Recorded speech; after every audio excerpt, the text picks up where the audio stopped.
영서, 충청, 호남, 대구, 경북, 제주에서 미세먼지가 나쁨 수준을 보이고 있습니다.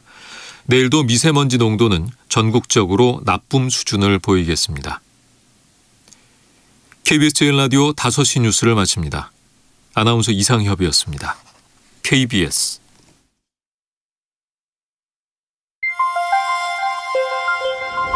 대한민국 중심 채널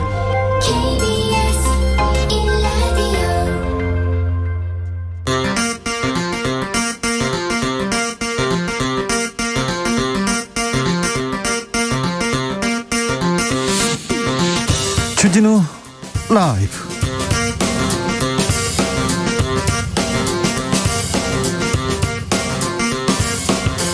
(2022년 2월 11일) 금요일입니다. 안녕하십니까, 주진우입니다. 대선을 26일 앞두었습니다. 오늘 두 번째 TV 토론이 열리는데요. 윤석열 후보의 문재인 정권 적폐 수사, 이 발언을 두고 격돌할 것으로 보입니다. 여야는 난폭한 검찰주의다, 불법 선거 개입이다, 뜨겁게 공방 벌이고 있습니다. 이재명 윤석열 후보의 토론 보기 전에 최강욱 정미경 여야 최고위원의 릴레이 토론 먼저 보시겠습니다.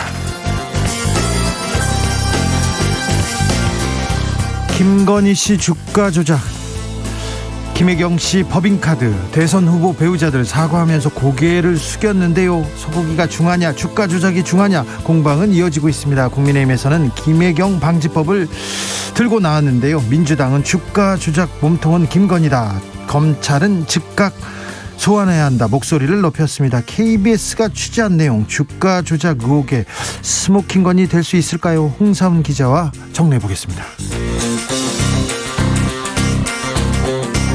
대선 관련 보도 매일 쏟아집니다. 많이도 쏟아집니다. 후보들의 발언, 행보 그대로 보도되고 공방 이어지면서 논란 증폭됩니다.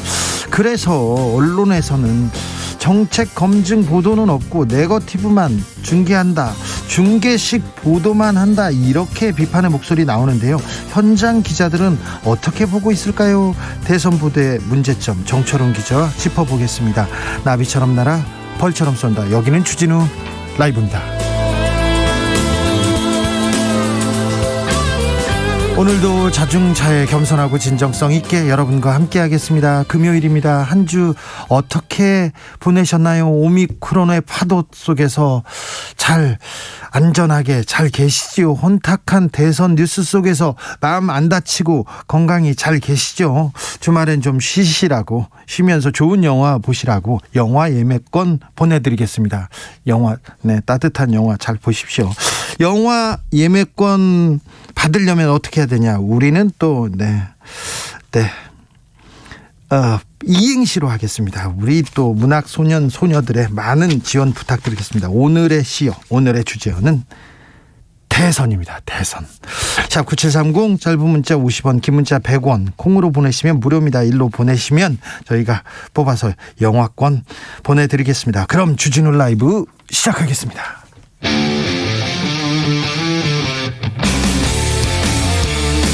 탐사보도 외길 인생 20년. 주 기자가 제일 싫어하는 것은?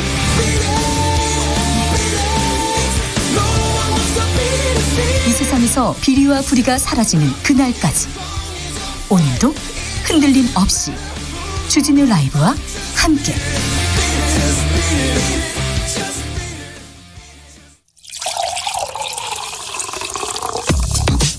진짜 중요한 뉴스만 쭉 뽑아냈습니다. 주 라이브가 뽑은 오늘의 뉴스 주스.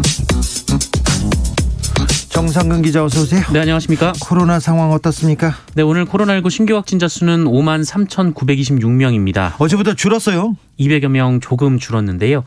이틀 연속 5만 명대 확진자가 나왔습니다. 우리가 주말에 이 5만 명대에서 이제 좀 이게 낮춰가지고 4만 명, 3만 명대로 줄여야 됩니다.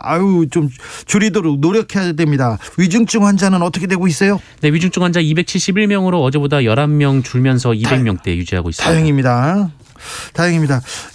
그런데 자가검사 키트 좀 구하기 어렵습니까? 정부가 방침을 내놨습니다. 네, 자가검진 키트 수급이 불안정하다, 이런 지적이 나오고 있는데요. 일단 정부는 선별진료소 등 방역 현장부터 충분한 양의 신속 항원 검사 키트를 최우선으로 공급한다라는 방침입니다. 그리고 이번 달 21일부터 감염에 취약한 어린이집 그리고 노인시설 등의 이 자가검사 키트를 무상으로 배포할 예정이고요. 13일부터는 온라인 판매를 금지하고 약국, 편의점에서만 구입할 수 있습니다. 정부에서 다 잘 준비하겠다고 하니까 너무 걱정 마시고요. 뭐 지금 사재기 그런 거 필요 없을 것 같습니다. 너무 불안해하지 마십시오. 학생들이요, 백신 접종을 마쳤다면 가족이 확진돼도 등교할 수 있다고요? 네, 교육부 지침이 나왔는데요. 이 새학기 유치원과 이 초중 고등학교 학생 중에 이 코로나19 백신 접종을 완료한 학생은 등원, 등교를 할 수가 있습니다. 학생의 가족이 확진 판정을 받더라도 이 PCR 검사 결과 학생이 음성이 나왔다면 역시 등교를 할 수가 있습니다. 네. 하지만 이 가족이 확진 판정을 받았을 때 이 밀접촉 조차일 때 1차 접종자이거나 미접종자는 PCR 검사에서 음성이 나와도 7일간 격리를 해야 합니다. 네. 그리고 자신이 확진자인 경우 백신 접종력과 상관없이 일주일간 등교가 중단됩니다. 그렇죠. 자신이 확진되면 안 돼, 격리해야죠. 학교 갈 수 없습니다. 자, 대선 관련 뉴스로 넘어가겠습니다. 지금 대선 100일장 열렸는데요. 김건희님께서 대빵 나와 선빵 날리게 탈락입니다. 김건희님 탈락입니다. 네, 다시 한번 알려드리겠습니다. 김건희님 탈락입니다. 홍병석님 대선 선수 후보 좀 교체. 9927님 대체 누구를 선택해야 되는 건가요? 7373님 대선 전의 약속들 선거 끝나면 제발 좀 지킵시다. 7373님 아직까지 선두를 달리고 있습니다. 이재명 후보 4년 중임제 개헌을 공약했습니다.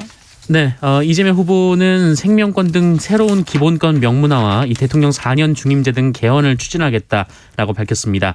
또 수사 과정에서 국민의 인권 보호를 강화하고 국민 중심의 재판, 법률 조력 서비스를 실현하겠다라는 내용을 포함했습니다.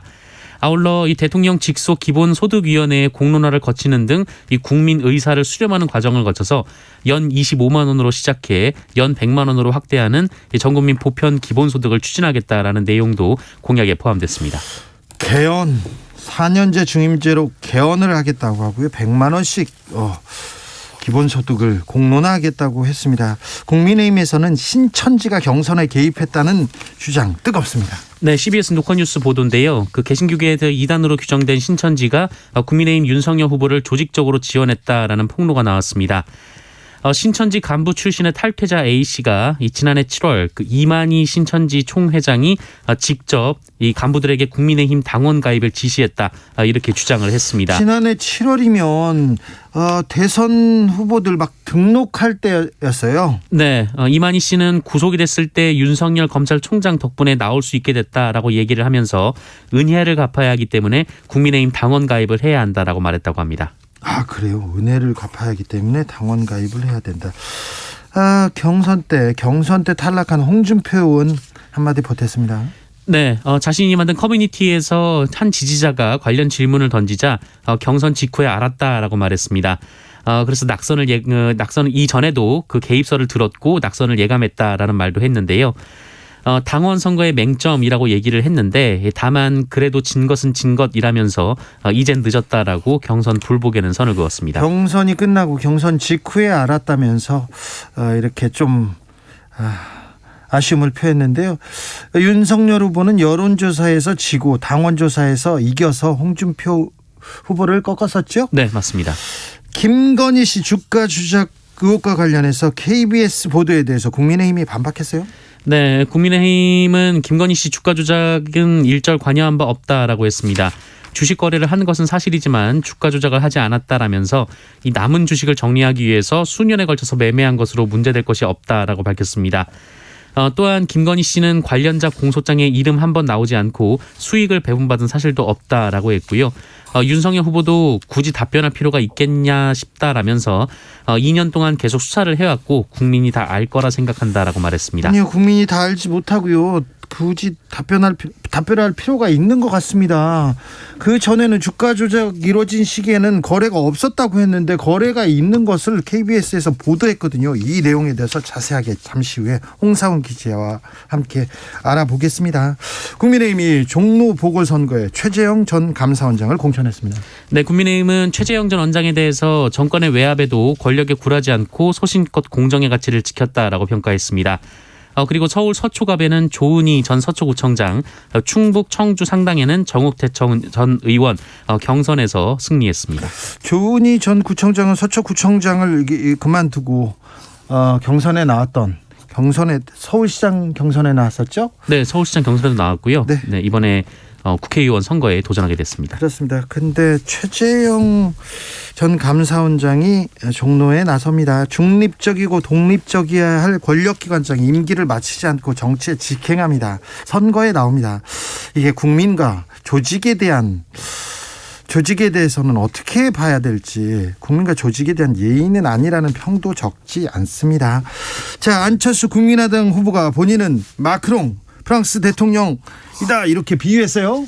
네, 안철수 후보가 오늘 온라인으로 진행된 하버드대 초청 세미나에서 인사말을 통해서 이 대한민국도 좌우를 하나로 묶어 대내외적 도전에 보다 실용적이고 국익지향적으로 대처했으면 한다라고 말했습니다. 네. 그러면서 양당제를 다당제로 전환하려 한다라고 말했고요. 이것이 본인이 한국의 에마뉘엘 마크롱으로 불리는 이유라고 주장했습니다. 다당제로 바꾸고 싶다. 네, 마크롱 대통령은 2017년 대선에 출마할 당시 국회에 의석이 없었는데요. 대선 승리 뒤에 이 정계 개편을 통해서 절대 다수 의석을 차지한 바 있습니다. 네. 안철수 후보는 국민의당은 세석에 불과한 소수당이라는 점에서 공통점이 있다라고 말했습니다. 이준석 대표가 국민의힘 대표가 국민의당 선거운동도 안 할 거라고 홍보사하고 지금 계약했냐 이렇게 뒤에 좀 약간 비하하는 발언도 하기도 했었어요. 그런데 공식 선거운동에 을 준비하고 돌입한다고요? 네, 안철수 후보는 15일부터 시작되는 대선 공식 선거운동을 앞두고 유세차, 포털 광고, 선거사무소 계약을 마친 것으로 전해졌습니다. 하지만 일각에서는 후보 등록일 직전에 윤석열 후보와 안철수 후보 간의 전격적인 회동이 있을 수도 있다, 이런 설이 나오고도 있는데요. 네. 하지만 안철수 후보는 오늘도 불쾌감을 드러냈습니다. 네, 국가보훈처가 김원웅 광복회장의 수사를 의뢰하기로 했습니다. 네, 국가유공자 자녀에게 장학금을 주겠다며 국회에서 카페를 운영해온 이 광복 회장이 수익을 개인 용도로 사용했다라는 의혹이 국가보훈처 감사 결과 일부 사실로 확인됐습니다. 국회 카페 중간거래처를 활용해서 허위 발주 또는 원가 가압 계상을 통해서 6,100만 원의 비자금을 조성했고요. 이를 통해서 한복 및 양복 구입비, 이발비 등에 사용했다, 이런 광복회 보훈처의 조사 결과가 나왔습니다. 네, 보훈처가 조사했고요. 네. 수사를 엄정하게 해야 될 것 같습니다. 여수 산업단지에서 폭발 사고가 발생했습니다. 네, 전남 여수 국가산단 내 화학공장에서 폭발 사고가 발생해 4명이 숨지고 4명이 다쳤습니다. 아이고, 많이 숨졌네요. 네, 협력업체 직원들이 열 교환기 청소를 마친 뒤에 시험 가동을 위해 압력을 넣던 중 갑자기 폭발이 발생한 것으로 전해지고 있습니다. 화재로 이어지진 않았습니까? 네, 화재로 이어지진 않았습니다. 8살 딸을 학대해서 살해한 20대 부부가 있습니다. 징역 30년 확정됐습니다. 네, 8살 딸에게 식사조차 제대로 주지 않고 수시로 폭행하는 등 학대한 끝에 살해한 20대 친모 양부가 대법원에서 징역 30년형을 확정받았습니다. 이들은 인천 자택에서 딸을 심하게 학대해 숨지게 한 혐의를 받고 있습니다. 징역 300년도, 3천년도 부족합니다. 네, 제 생각입니다. 주스 정상근 기자와 함께했습니다. 감사합니다. 고맙습니다. 2320님, 대선 투표하는 날은 3월 9일. 선약 있나요? 투표 먼저 하고 우리 데이트하러 갑시다. 압류 투표는 해야죠. 투표를 하지 않겠다, 나는 찍을 후보가 없다, 이렇게 생각하시는 분들 그러면 안 됩니다. 우리 국가를 위해서, 미래를 위해서, 나를 위해서, 우리를 위해서 투표는 해야 됩니다. 8864님, 대단한 일 안 하셔도 됩니다. 선량한 시민들 행복하게 살게만 해주세요. 그렇습니다. 2289님, 대선 전에는 후보가 인사하고 선거 후에는 국민이 인사하네. 네, 지금까지 그랬습니까? 8590님, 대한민국 선수들 제발 다치지 않게 해주세요. 네, 알겠습니다. 대한민국 국민들도 제발 다치지 않게 해주십시오. 교통정보센터 다녀오겠습니다. 이현 씨. 네, 금요일 퇴근길입니다. 이번 주 들어서 가장 어려운 모습인데요. 사고도 이어지고 있습니다. 남해고속도로 순천 쪽으로 함안 부근이 사고 때문에 혼잡하고요. 중부고속도로 하남 쪽인데요. 진천터널 부근에서 사고를 처리하고 있습니다. 2km가량 영향을 받고 있습니다.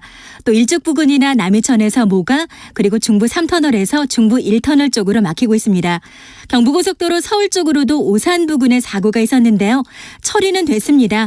하지만 안성 휴게소부터 오산 쪽으로 30km 구간 답답하고요. 더 가서도 기흥 동탄에서 수원까지와 양재에서 반포 쪽으로 정체입니다. 서울시내 올림픽대로 공항 쪽입니다. 동작대교를 지나서 사고를 처리하는 가운데 청담대교부터 속도가 뚝 떨어지고 있는데요. 사고 구간을 지나서도 여의도까지는 어렵습니다. 일산 쪽의 강변북로는 청담에서 성산대교 쪽으로 길게 정체 이어집니다. 이현입니다.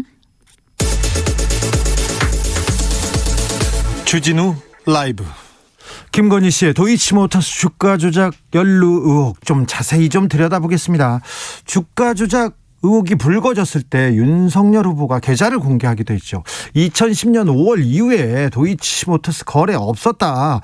주가 조작 이루어진 기간 동안 전혀 거래 없었다. 이런 얘기를 했습니다. 그런데 KBS가 취재를 해보니까 그 5월 이후에도 거래가 있었습니다. 이거 거짓말이라는, 거짓 해명이라는 비판 받을 만한데요.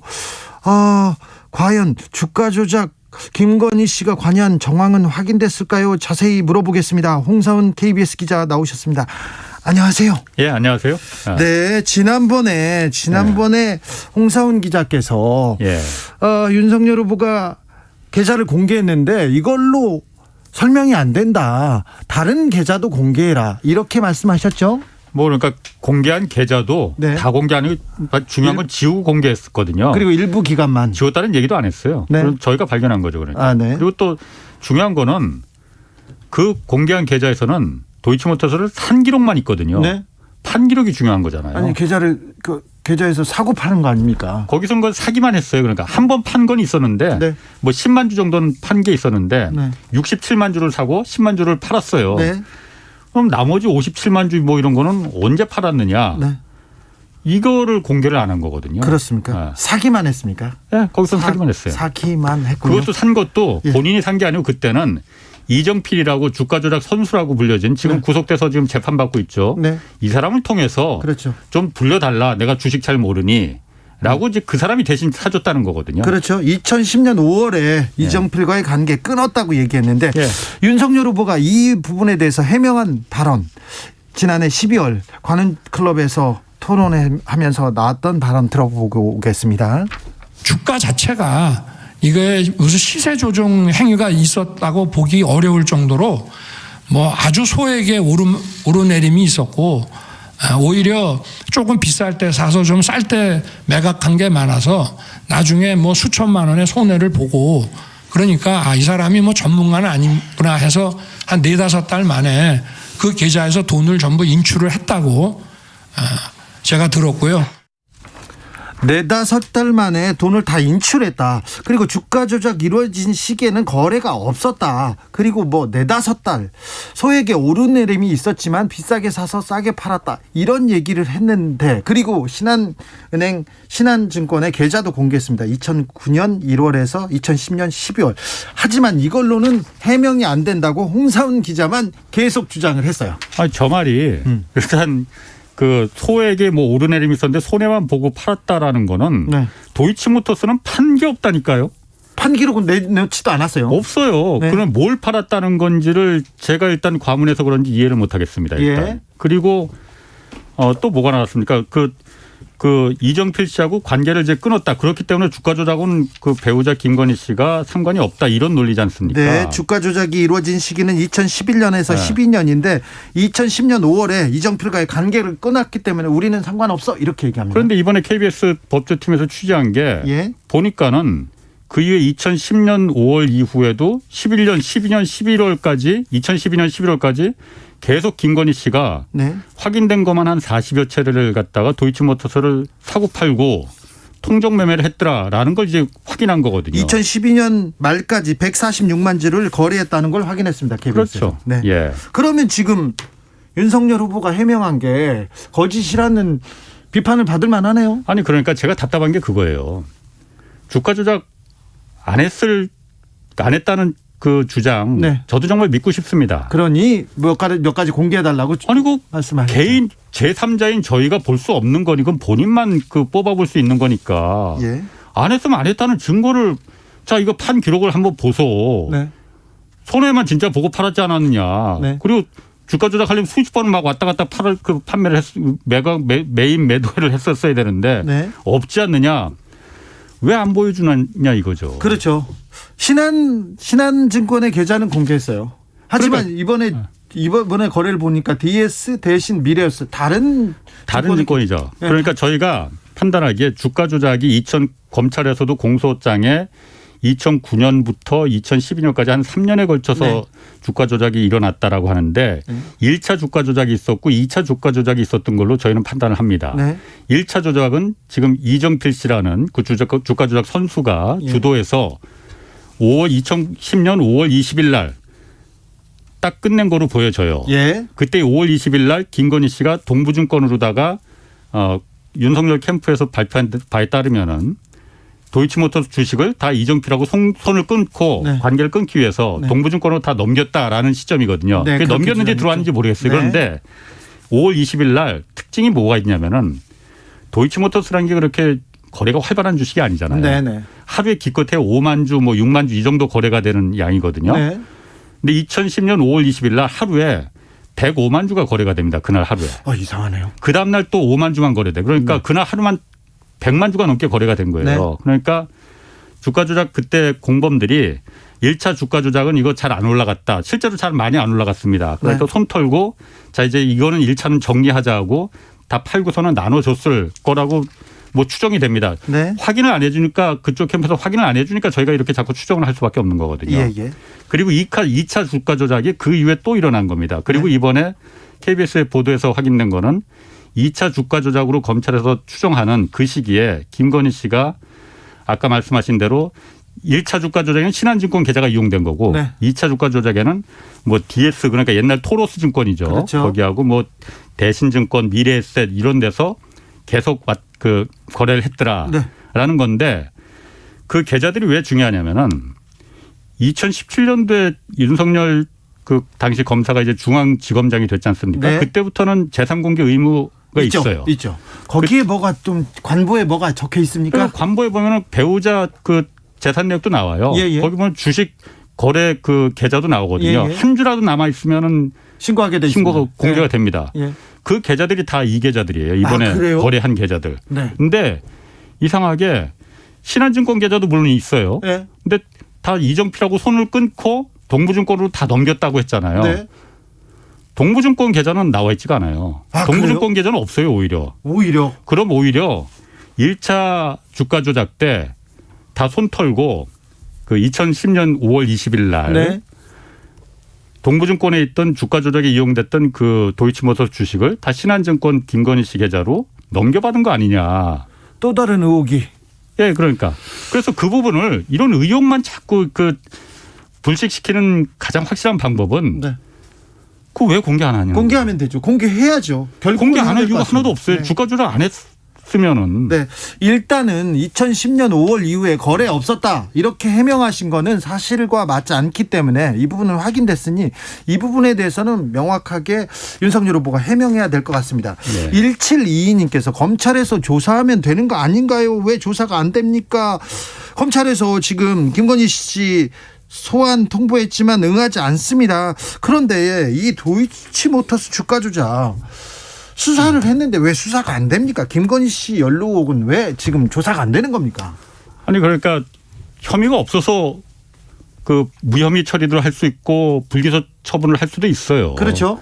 뭐 조사를 그냥 해봐서 없는 죄 만들어서 집어넣는 그런 세상은 아니라니까 요즘은. 네네. 그런데 일단 그 이번에 저희 KBS 보도에도 나왔듯이 그렇게 수십 차례에 걸쳐서 전체 도이치모터스 물량 일단 김건희 씨가 너무 많은 도이치모터스 주식을 갖고 있습니다. 그렇죠. 뭐 유통되는 그 주식 대비해서 개인이 한 7% 이상을 갖고 있으니 네. 사실 도이치모터스가 그렇게 유명한 주식도 아닌데 예.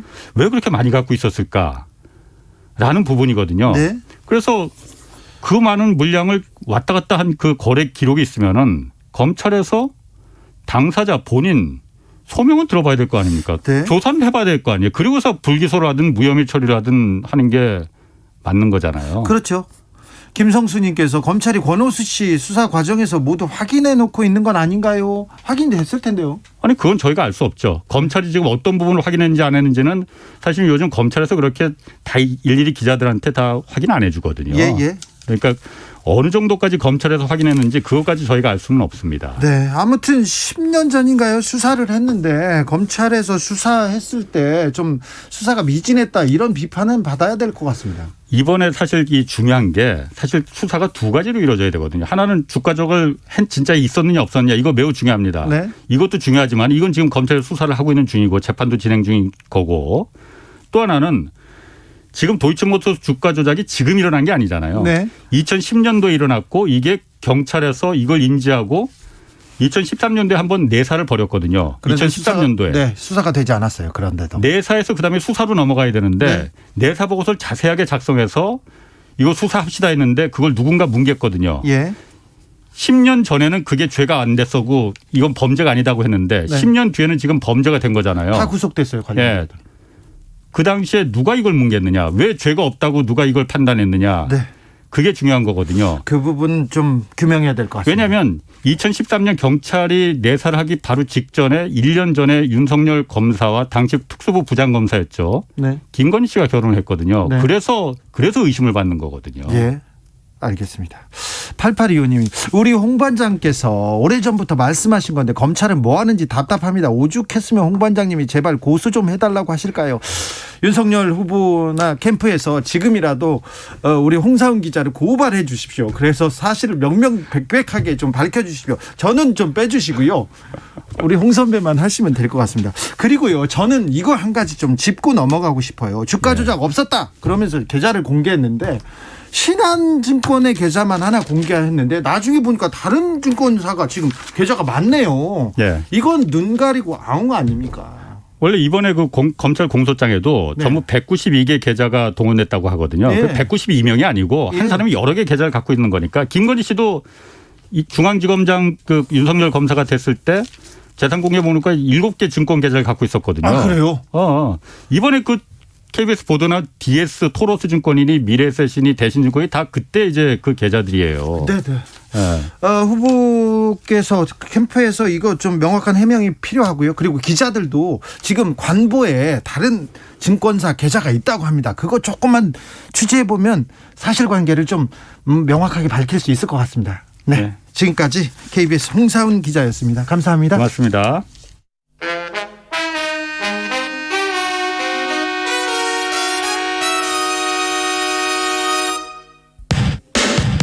주진우 라이브 돌발 퀴즈. 오늘의 돌발 퀴즈는 객관식으로 준비했습니다. 문제를 잘 듣고 보기와 정답을 정확히 적어 보내주세요. 중국이 또 경제 보복 카드를 꺼냈습니다.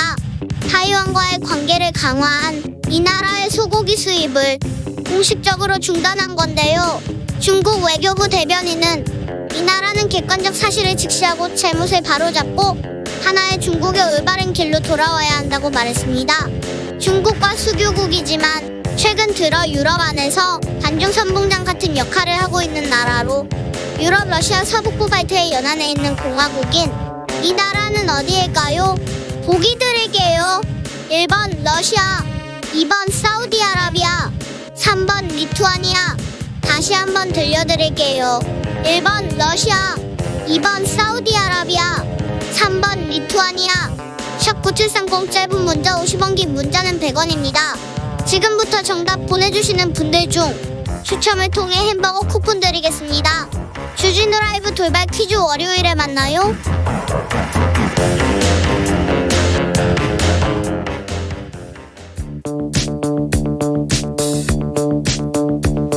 대한민국 정치의 새로운 100년을 준비한다. 21세기형 국회 싱크탱크 정치연구소 영앤영.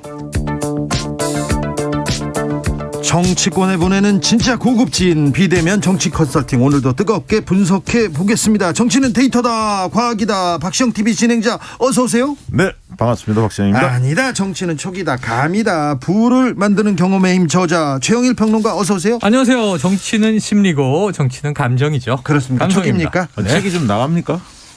잘 모르겠어요. 집계가 안 됐어요. 네. 한번 다음 주에 발표해 드릴게요. 이번 주는 갑자기 네. 김건희 씨 문제, 김희경 씨 문제 여러 이슈가 있었는데 이 한마디로 지금 요동치고 있습니다. 적폐가 대선판을 흔들고 있는데 이게 어떻게 영향을 미칠까요? 어떤 분들은 일단 안철수 후보한테는 악재다 이렇게 얘기는 하는데 어떻게 됩니까, 박시영 대표님? 그 이재명 후보 쪽에 좀 더 유리하게 영향을 미칠 거라 봅니다. 왜냐하면 그렇습니까? 이게 뭐 사실 원인 제공자가 윤석열 후보잖아요. 네. 던졌어요. 흔히 말해 선방을 때린 거 아닙니까? 네. 근데 이제 가만히 있어라 이렇게 할 수는 없는 거고 대통령이 이제 반박 성명을 냈는데 논리가 탄탄해요.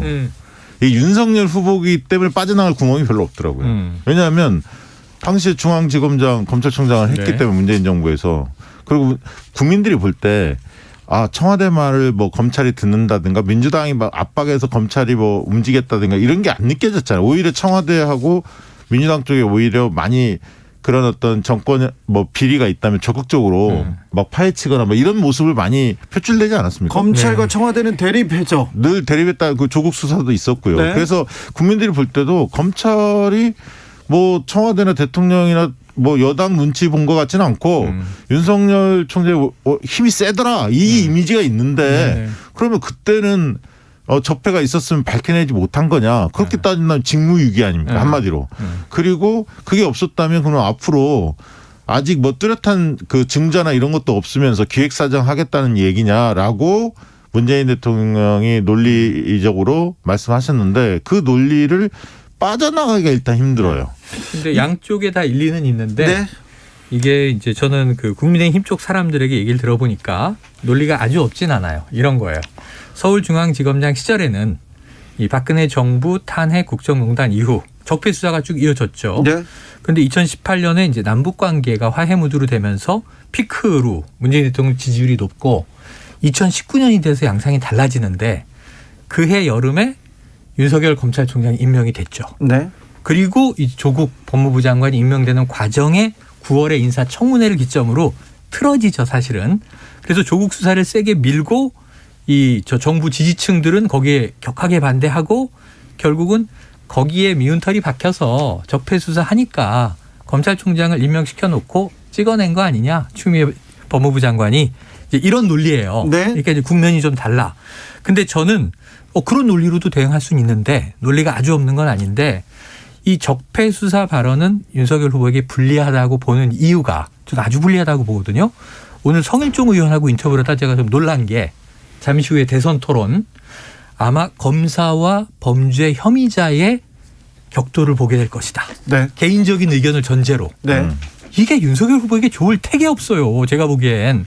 이 대선 후보 토론장에 사자 토론을 하는데 자, 예를 들면 대장동 사건이든 뭐 김혜경 씨 최근에 법인카드 뭐 사적 남용 의혹 문제든 검사의 이미지가 윤석열 후보에게 확 드러나고 여기 적폐 수사 최근에 발언까지 이제 그 이미지가 더해지면 대통령 후보로서의 신뢰를 국민들에게 받을 수 있을 것인가?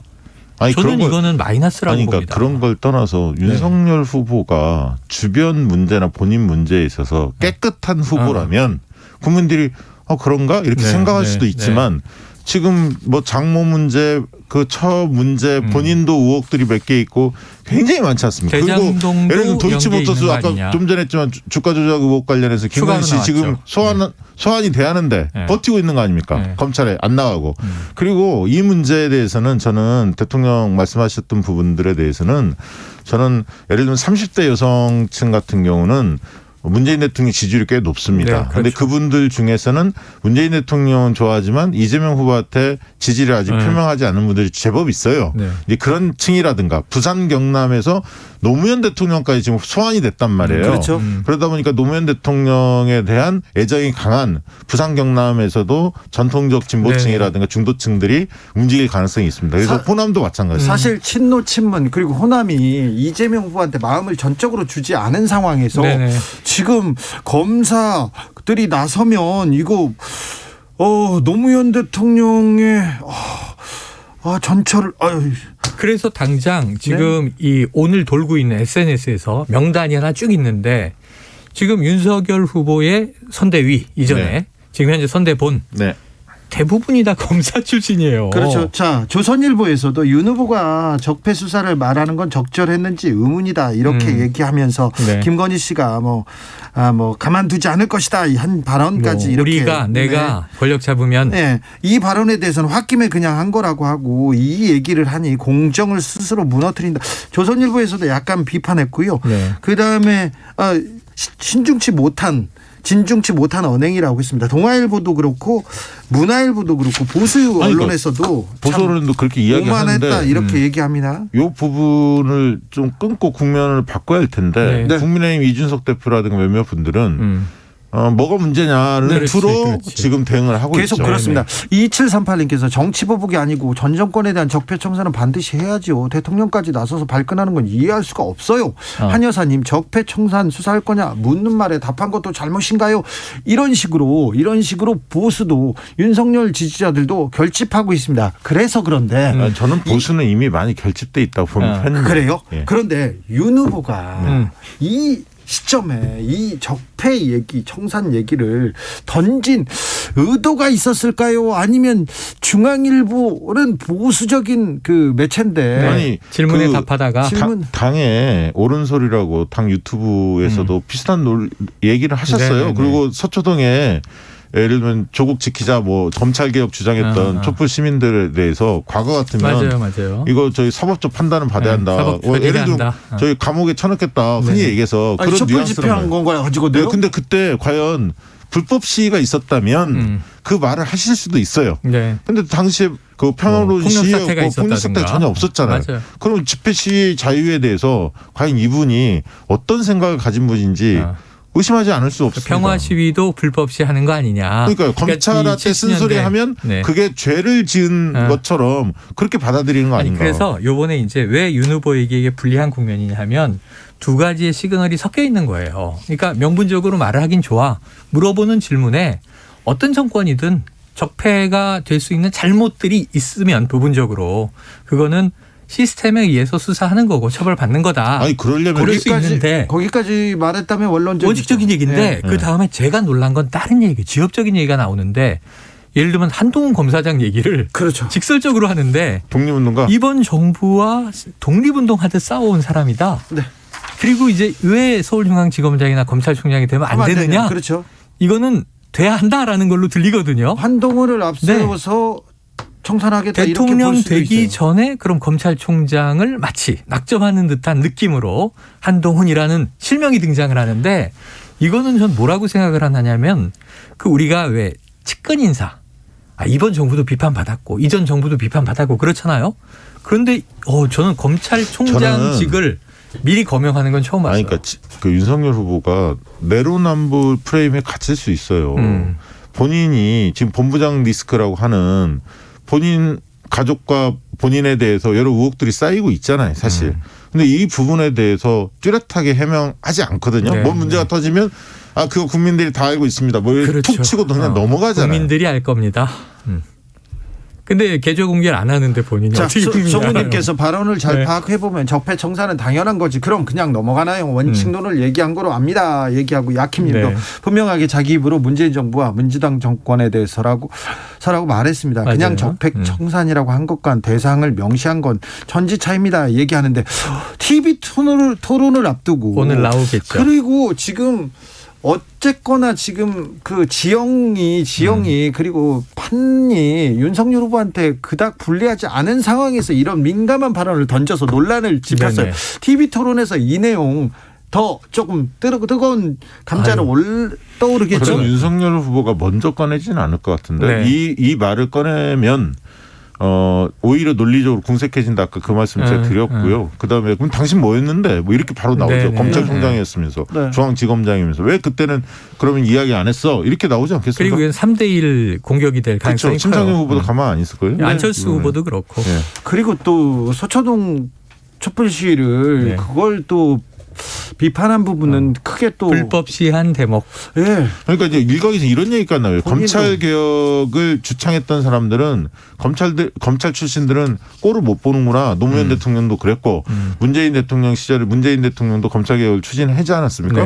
이런 부분들 검찰 개혁을 주창했던 사람들에 대해서는 검찰 출신 특히 수뇌부 이런 분들의 정서를 대변한 거 아니냐 이런 얘기까지 나올 정도입니다. 자, 알겠습니다. 자, 이 내용은 잠시 후 2부에서 저희가 최강욱 그리고 정미경 최고위원들, 여야 최고위원들. 야, 오늘 대선 토론 전인데요. 오늘 센데요. 토론 전에 뜨겁게 토론해 보겠습니다. 네. 자, 그런데 김종인 전 비대위원장의 입이 요즘 좀 굉장히 조금 민감해졌습니다. 자, 윤석열 경선 전후에 사람이 달라졌어. 그리고 윤석열 후보가 당선되더라도 식물 대통령 가능성이 충분히 있다. 이렇게 얘기했는데 이 김종인 비대위원장의 속내 촉으로 좀 분석해 주십시오. 지금 이게 출판기념회가 연달아 있었어요. 예. 지금 이제 이 김근식 교수 전 상황실장 출판기념회가 전날 그리고 그 다음 날에 다음 날 김종인 전 총괄 선대위원장. 근데 둘이 만나기라고 예상이 됐는데 어긋났죠. 예. 그러니까 이제 김근식 교수 출판기념회는 윤석열 후보가 갔고 김종인 전 총괄 안 왔고 김종인 전 총괄의 출판기념회에 이 전에는 얼마 전에 했습니다. 이 만화였어요. 비상대책위원장 김종인. 이때는 윤석열 후보가 갔죠. 그렇죠. 근데 이번에 안 갔어요. 이건 사이가 지금 틀어졌고 거기에 또 하나는 뭐 이것저것 잡담만 했다라고는 했으나 사실은 뭔가 긴밀한 얘기가 오갔을 가능성이 있는 이재명 후보와의 회동이 앞전에 있었습니다. 네. 그다음에 이제 이상돈 교수, 윤여준 전 장관. 그래서 이 그림을 보면 저는 윤석열 주려던 컨텐츠들이 있었는데 찢어버렸다. 이건 굉장히 격한 얘기예요. 식물 대통령 될 수 있다. 이건 뭐 누구라도 얘기를 할 수 있어요. 왜냐하면 이게 통합시키지 못하고 반분돼서 분열로 이 집권하면 이게 또 대통령 제대로 가겠나 이런 비판들은 있는데 여소야대이기 때문에 네네네. 그런 말을 할 수 있죠. 내가 주려고 했던 컨텐츠를 찢어버렸다. 이건 사실은 나 연애 편지 썼는데 화가 났어. 아니 저는 마음이 변심했어. 찢어버렸어. 위원장이 앞으로 남은 기간에 몇 번은 얘기하실 것 같아요. 또 하겠죠. 원래 이분도 말씀하시기 좋아하잖아요. 아, 그렇죠. 드러나기 좋아하고 네. 말씀하실 것 같고 적어도 김종인 위원장이 윤석열 후보를 그 기표장에 가서 찍지 않을 가능성이 좀 더 높아 보인다. 네. 아무튼 김종인 전 비대위원장은 이재명 그 후보에 대해서도 쓴소리했습니다. 이재명, 윤석열 누가 당선돼도 암울하다. 나라의 미래가 암울하다. 네, 그렇죠. 같은 최후 맞이할 것이라고 이렇게 얘기했는데 이분이 또 안철수 후보하고도 관계가 안 좋거든요. 네. 누구를 찍을지 아무도 모릅니다. 누구하고 관계가 좋아요? 심상정? 글쎄요. 사실은 관계는 김동연 후보가 제일 후보하고 좋네요. 좋죠. 그러네요. 자, 지금 판세는 어떻습니까? 지금 흐름은 어떻습니까, 박지영 대표님? 지금 오늘 뭐 갤럽 조사도 발표가 됐었죠. 여론조사가 계속 나오고 있으나 어제는 전국 지표조사 MBS 조사가 발표됐었고요. 두 조사 거의 비슷하게 나왔죠. 사실 팽팽합니다. 아직 수치는 얘기 안 하겠고 거의 뭐 딱 붙었으니까 팽팽하고 전화면접 조사에서는 확실히 오차 범위 내에서 조금 더 그전에는 윤석열 후보가 조금 더 앞서가는 조사 결과가 많았는데 최근 들어서 다시 초접전 양상으로 완전히 다시 붙고 있어요? 네, 다시 붙었다는 느낌이 들고 이제 이번 주 주말 다음 주 초반을 좀 조사하는 걸 봐야 할 것 같아요. 왜냐하면 문재인 대통령의 그 말씀 발언이 반영됐을 때 어느 정도 영향을 미칠지는 발언과 토론. 예, 그게 이재명 후보 지지가 조금 더 오를 거라고 보고 이것과는 윤석열 후보는 정체 내지는 소폭 하락 가능성이 있는데 여론조사에서 가끔 툭툭 튀는 게 있어요. 이번 주에 윤석열 후보가 크게 앞서는 조사가 나왔거든요. 네네네. 그런 조사가 있어서 지금 여론조사 전문가는 앞에 계시지만 저는 주로 이제 촉과 감이니까 아니 촉과 감으로 봤을 때 튀는 것에는 이유가 있다. 이유가 있습니다. 네. 그래서 저는 일단은 초접전 팽팽 이게 이제 현재 상황이라고 보는데 튀는 조사의 유의미성을 좀 분석해 볼 필요가 있겠어요. 네, 오늘 뭐 그거 얘기하면 길어지니까 궁금하신 분은 다른 방송. 네네 다른 매체를 통해서 박시영 대표를 한번 주목하시면 됩니다. 그런데요, 이 내용이 좀 정치적으로 고관여층 그리고 중도에 민감한 사람들한테만 영향을 미치지 않을까요? 지금 양쪽은 굉장히 견고하게 지금 이게 그러니까 판세를 어떻게 보냐의 문제인데. 초접전 양상으로 뭐 1, 2% 싸움이 지금 벌어지고 있다. 만약에 그렇게 받아들인다면 받아들인 층에서는 문재인 대통령의 지금 이 논란, 윤석열 후보의 발언 논란, 이 부분이 그 부분에 있어서 영향을 미칩니다. 미치죠. 1, 2%를 미칠 수 있는 어떤 사안이에요. 사안 자체가. 저는 그렇게 봅니다. 정권 잡으면 문재인 대통령 수사한다는 말인가 이렇게 들리거든요. 아니 지금 네. 예를 들면 그런 분들 나오잖아요. 뭐 예를 들면 열린공감 TV도 이제 고발을 했는데 국민의힘 쪽에서 뭐 열린공감 TV를 후원한 사람들은 그런 얘기도 돌더라고 벌써. 후원했던 사람들 다 잡혀가는 거냐? 그게 예전에 박근혜 정부 때 세월호 참사 때라든가 문화예술인들이 연대 서명하고 성명 발표하고 그랬던 게 블랙리스트로 처리가 돼서 국정농단에서 처단 받은 거지 않습니까? 이번 대선 때는 그 누구도 말을 하지 않습니다. 뭐 일부 한두 명은 해요. 네네. 한두 명. 뭐 독고 영재 씨가 윤석열 후보를 지지한다고 뭐 보도가 나왔고, 네네. 뭐 박혁권 씨는 뭐 네, 이재명 지지 선언했고, 네, 김의성 뭐 씨 저기 그런 사람 그 정도죠. K 뭐죠? 뭐 출범했잖아요 이재명 후보의 그렇죠. 거기에는 뭐 영화 배우들 가수들 많이 포진돼 있고. 하지만 뭐 10년 20년 전에 비하면 네. 그 문화예술인들의 정치 선언이나 뭐 지지 연대 선언은 서명이나 굉장히 좀 줄어들었어요. 예. 근데 더 위축됐죠. 지금 더 위축돼 보입니다. 아니, 그러니까 그런 면도 저는 약간 노린 게 아닌가 이번 윤석열 후보의 발언이 어떻게 보면 약간의 공포 정치. 네. 그러니까 예를 들면 언론이라든가 흔히 말하는 셀럽들, 문화예술인들, 좀 명사들 뭐 이런 분들에 대해서 네. 보이지 않는 압박감 심합니다. 압박감, 두려움 같은 걸 느끼게 만든 발언이에요. 압박감 심합니다. 제 주변 사람들도 굉장히 조심해졌고요. 저도 심지어 저도 그 곁에 가지 않으려고 합니다. 네. 만나도 뒤에서 만나고요. 이거 굉장히 좀 사회가 무서워졌구나. 네, 이제 그런 느낌을 받았는데. 네. 문재인 대통령이 그렇게 발언하시면서 오히려 그런 분들이 싸우자 흔히 얘기해서 더 적극적으로 뛰려고 하는 그런 움직임도 있다는 거죠. 네. 아무튼 그런 오늘 뭐 그 적폐 얘기는 이제 새로 나온 거니까 중요하고 딱 하나 변수만 더 얘기하면 이번 선거는 그 어느 때보다도 배우자 변수가 크게 작용해요. 배우자 변수 15일 전후에 김혜경 씨 그리고 그다음에 김건희 씨도 움직일 수 있다 이렇게 보도가 나오고 있는데 등판할 거예요, 둘 다. 그렇습니까? 안 나올 수는 없어요. 그러면 어떤 변수가 될까요? 그러니까 지금 현재 두 가지 의혹인데 하나는 자 이제 법인카드의 사적 남용 의혹. 네. 오늘 이제 국민의힘에서는 이거 맛집 탐방 아니냐, 법인카드로 결국은 이제 맛있는 거 먹고 다닌 거 아니냐, 사적인 의미에서. 근데 문제는 제보자가 이걸 계속 썰어서 쪼개서 발표하고 있어요. 계속 나옵니다. 사실은 그 문제는 이제 공격을 안 해요, 민주당은. 왜냐하면 김혜경 씨가 포괄적 사과를 했고 그다음에 이제 제보자를 공격한다고 비판받았던 현근택 대변인도 사과를 했습니다. 이낙연 또 사과 이후에 이낙연 총괄선대위원장 잘못한 건 깔끔하게 사과하고 넘어가자. 네, 지침을 줬죠. 네, 또. 그렇죠. 그래서 요거 하나 있는데 금액의 문제를 떠나서 이게 정말 세금이 사적으로 남용된 거야 하는 의구심 하나. 그다음에 쇠고기, 뭐 베트남 쌀국수, 뭐 중국집 이런 게 굉장히 생활체감적인 이슈란 말이에요. 사람들이한테 관심을 끌기는 합니다. 이쪽은 도이치모터스 주가 조작은요 복잡해요 설명이. 근데 그냥 한 가지로 묶으면. 네, KBS 주진우 라이브 들으면 이게 명확하게 정리가 됐습니다. 50억대의 자금이 막대하게 움직였다. 그리고 저 경선 과정에서 해명한 계좌로는 설명되지 않는다. 추가 보도가 나왔어요. 그 이후에도 계속 주식은 움직였고 수익이 난 것으로 지금 추정되고 있는 거예요. 이 두 개의 배우자 덩어리가 각각 큰데 하나는 금액보다 공금이다. 최근 일이다. 매우 체감적이다. 하나는 이게 굉장히 덩어리가 커 보이는 의혹이에요. 사실 주가 조작이라는 것은 이 작전 세력들이 하는 거잖아요. 오늘 증권사 노조가 그 규탄 선명을 냈어요. 네. 김건희 씨 관련해서 빨리 소환 수사에 응하라라는 취지로 얘기를 했는데 저는 두 분 다 먼저 나서는 분이 약간 불리하지 않을까요? 그래요? 눈치 보기 하나요? 아니, 그러니까 제 생각에는 오히려 나서면 나설수록 자꾸 질문이 많이 나오기 때문에 아마 시점 타이밍을 어떻게 잡을지 고민스러울 것 같아요. 아마 활동을 하고 비공개로 하고 나중에 사진을 낸다던가 또 영상을 낸다던가 실시간으로도 움직일 거로 보는데 네. 아주 결정적인 대목에서는 후보와 부부 동행을 하는 모습도 보여줘야 돼요. 그런 또 유세가 있어요. 네.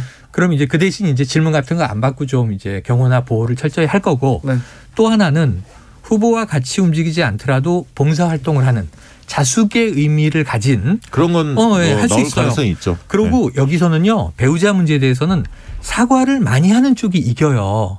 그리고 입을 다무는 쪽이 져요. 정말로. 예를 들면 딱 한 가지 비교해 보면은 자 허위 이력 의혹에 대해서는 김건희 씨가 사과했지만 그 사과의 여파가 좋지 않았어요. 여론에. 왜냐하면 남편 얘기가 너무 많았다. 근데 도이치모터스 주가 조작은 이 범죄 의혹인데 여기에 대해서는 아직도 공개 사과나 해명이 없어요. 그리고 이 윤 후보도 명확히 얘기 안 해요. 계좌 더 공개 없다 그래요. 근데 김혜경 씨는 수사와 감사에 난 협조하겠다. 그리고 드러나는 내용에 대해서는 모든 책임을 지겠다라고 하잖아요. 그 윤석열 후보의 부동시 문제 상당히 큰 거예요. 부동시 문제. 자, 3927님께서 윤석열 후보를 토사구팽시킨 문 대통령에게 가슴 아픈 부메랑으로 돌아온 것이다. 이렇게 따끔하게 지적하신 분도 있습니다. 오늘 저녁에 2차 TV 토론이 있는데요. 자, 두 분께서 가장 중요한 변수 어디에서 피가 아니죠. 접전을 하고 어디에서 불꽃이 튀는 스파크가 튀는 대목은 뭐냐면 모든 곳에서 튈 수 있어요. 대장동에서도 튈 수 있고 대장동은 이재명 후보도 강하게 받아칠 거예요. 이번에는 국감에서 얘기했으니까 반복하기 싫다가 아니라 나의 입장은 이러하다. 그런데 당신도 여기에 관여돼 있지 않느냐? 50억 클럽의 실체는 어떻게 생각하느냐? 아주 불꽃 튀는 공방이 주고받는데 이 배우자 문제도 그렇고 이쪽에서 먼저 배우자 문제 나오면 저쪽에서 배우자 문제 나와요. 둘 다 얘기 안 하면 심상정 후보나 안철수 후보가 그걸 질를 수도 있어요. 그런데 저는 어떤 이슈든 오늘 전선이 많은데 얼굴에 노여움이 가득한 분이 지는 거고요. 그렇죠. 태도가 그리고 중요하지.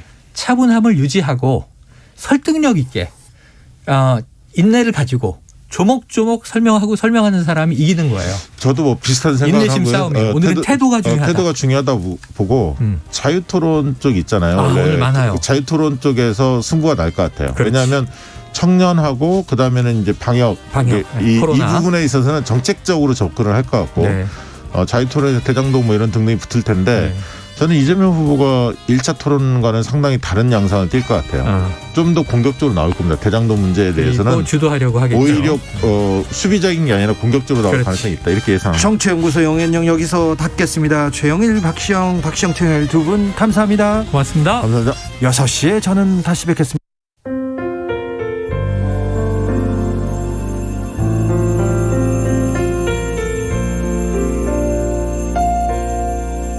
KBS 라디오 연중기획 희망충전 대한민국 468번째 이야기. 안녕하세요. 아나운서 이현주입니다. 유아교육을 전공하는 대학생 은정이는 3학년이 되면서 어린이집으로 실습을 다니고 있습니다. 온종일 아이들과 함께하다 보면 힘이 붙일 때가 많은데요. 그래도 은정이는 하루 중 아이들과 함께하는 시간이 가장 행복하다고 합니다.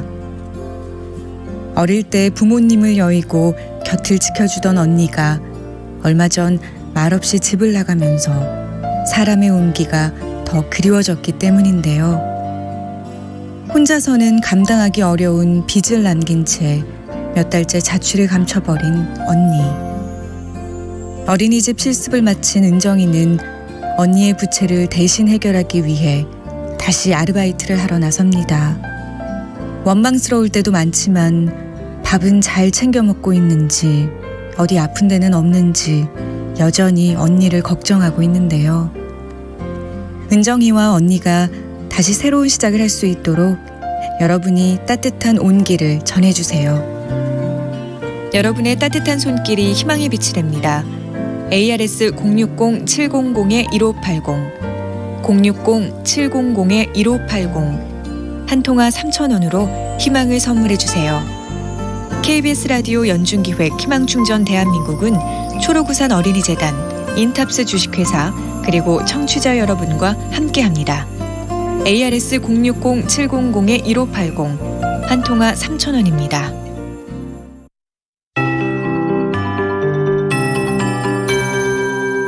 KBS 58분 날씨. 현재 인천과 경기, 충남 북부 등 수도권을 중심으로 초미세먼지 주의보가 발효 중입니다. 오늘 밤 9시까지 수도권은 고농도 미세먼지 예비 저감 조치가 유지되겠고요. 내일은 비상 저감 조치가 내려질 가능성이 있습니다. 이렇게 기온이 오늘 한껏 오르면서 대기가 정체돼 대부분 지역의 먼지 농도가 나쁨 상황인데요. 특히 오늘 밤부터 내일까지 중부지방, 특히 수도권으로는 매우 나쁨 상태, 내일 오전까지 주의가 필요하겠습니다. 한편 오늘 기온이 한껏 올라서 서울이 8.8도, 올 들어 가장 높았습니다. 평년보다 4.7도 높았고요. 전국적으로 그랬는데요. 월요일까지 쭉 이렇게 높은 기온을 이어가겠습니다. 서울은 월요일까지 아침 기온도 영상이 되겠습니다. 내일 아침 서울은 0도로 출발해 낮 기온 10도까지 오르고 남부지방은 오늘처럼 10도를 넘어서서 10도에서 14도 사이를 보이는 곳이 많겠습니다. 다만 건조함이 계속되고 있어서 동쪽 지역과 일부 전라도 그리고 충북에도 건조특보 발효 중이고요. 한편 일요일 모레는 동쪽 지역 일부나 제주에 비나 눈이 와서 월요일까지 이어지는 곳 많겠고 일요일은 전라 동부에도 비나 눈이 또 월요일 밤부터 그 밖에 중부지방도 비나 눈 예보가 있습니다. 현재 서울 기온 6.3도입니다. 최영우였습니다.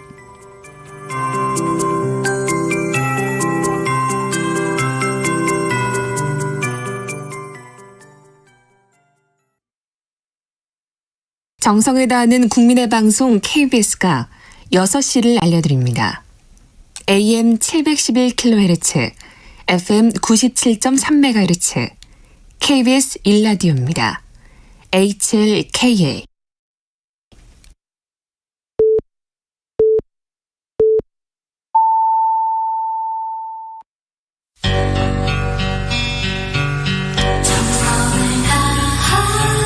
정성을 다하는 국민의 방송 KBS 주진우 라이브. 그냥 그렇다고요. 주진우 라이브 2부 시작했습니다. 지역에 따라 2부부터 합류하신 분들 계시죠? 어서 오십시오. 잘 오셨습니다. 오늘도 환영합니다. 7시까지 함께해 주시고요. 라디오 정보센터 다녀오겠습니다. 조진주 씨. 전남 여수 국가산단 내 화학공장에서 폭발 사고가 발생해 4명이 숨지고 4명이 부상당했습니다. 고용노동부는 중앙산업재해 수습본부를 구성하고 중대재해처벌법 위반 혐의에 대한 수사에 착수했습니다. 미국 등 주요 국가의 통화정책 정상화 가속 예상으로 금융시장의 불확실성이 높아지면서 한국은행이 필요할 경우 추가 시장 안정 조치를 시행할 수도 있다고 밝혔습니다. 앞서 미국에서 발표된 1월 소비자 물가가 시장 예상치를 웃돌면서 코스피와 코스닥 시장이 동반 하락 마감했습니다.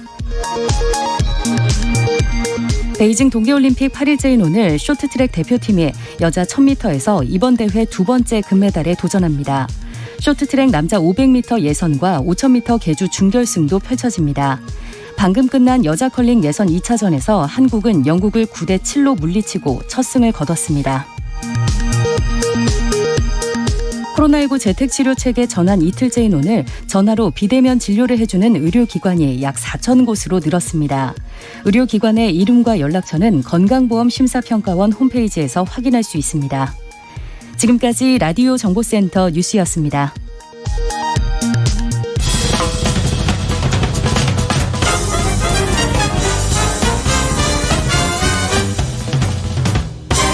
훅 인터뷰.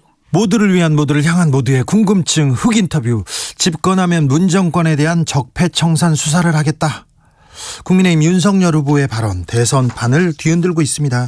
문재인 대통령은 사과하라면서 불쾌감을 표시했고요. 윤석열 후보는 우리 문재인 대통령과 같은 생각이다. 내 사전엔 정치 보복은 없다. 한 발 물러선 모습이지만 사과는 없었습니다.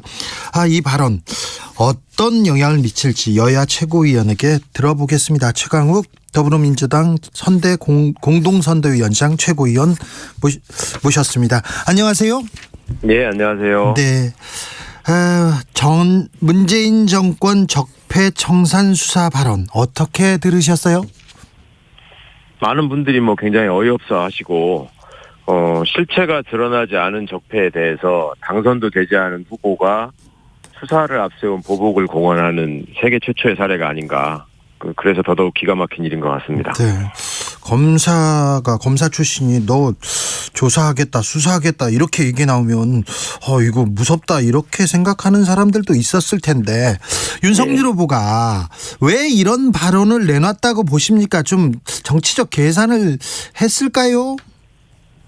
했겠죠. 저는 처음에 접했을 때는 워낙 어이없고 황당한 얘기라서 네. 그 인터뷰 때마다 하는 그 특유의 실수 내지는 망언이 아닐까 그냥 생각했었는데 네. 오늘 이어지는 후속 보도들을 보니까 매체하고 정식으로 인터뷰를 하고 하나도 빠짐없이 실어달라고 아주 요구를 했더만요. 네. 그러니까 뭔가 본인의 입장에서는 지금 지지율이 앞서가고 있다고 확신하고 또 승리의 어떤 환상에 도취돼가지고 이제는 골수 지지자들을 다지는 쪽에 집중해야 되는 거 아닌가라고 판단해서 전략적인 발언을 한 게 아닌가 저는 그렇게 개인적으로 생각합니다. 알겠습니다. 검찰공화국으로 돌아가는 거 아니냐 이렇게 우려하는 여당 측, 특별히 문재인 정부 청와대 출신 정치인들이 기자회견을 갖기도 했습니다. 윤석열 후보가 당선된다면 현 정권, 문재인 정권을 대상으로 하는 적폐청산 수사가 실제로 이루어질 가능성이 있습니까? 적폐가 쌓여있는 게 없으니까 뭐 청산하는 수사는 있을 수가 없을 거고요. 예.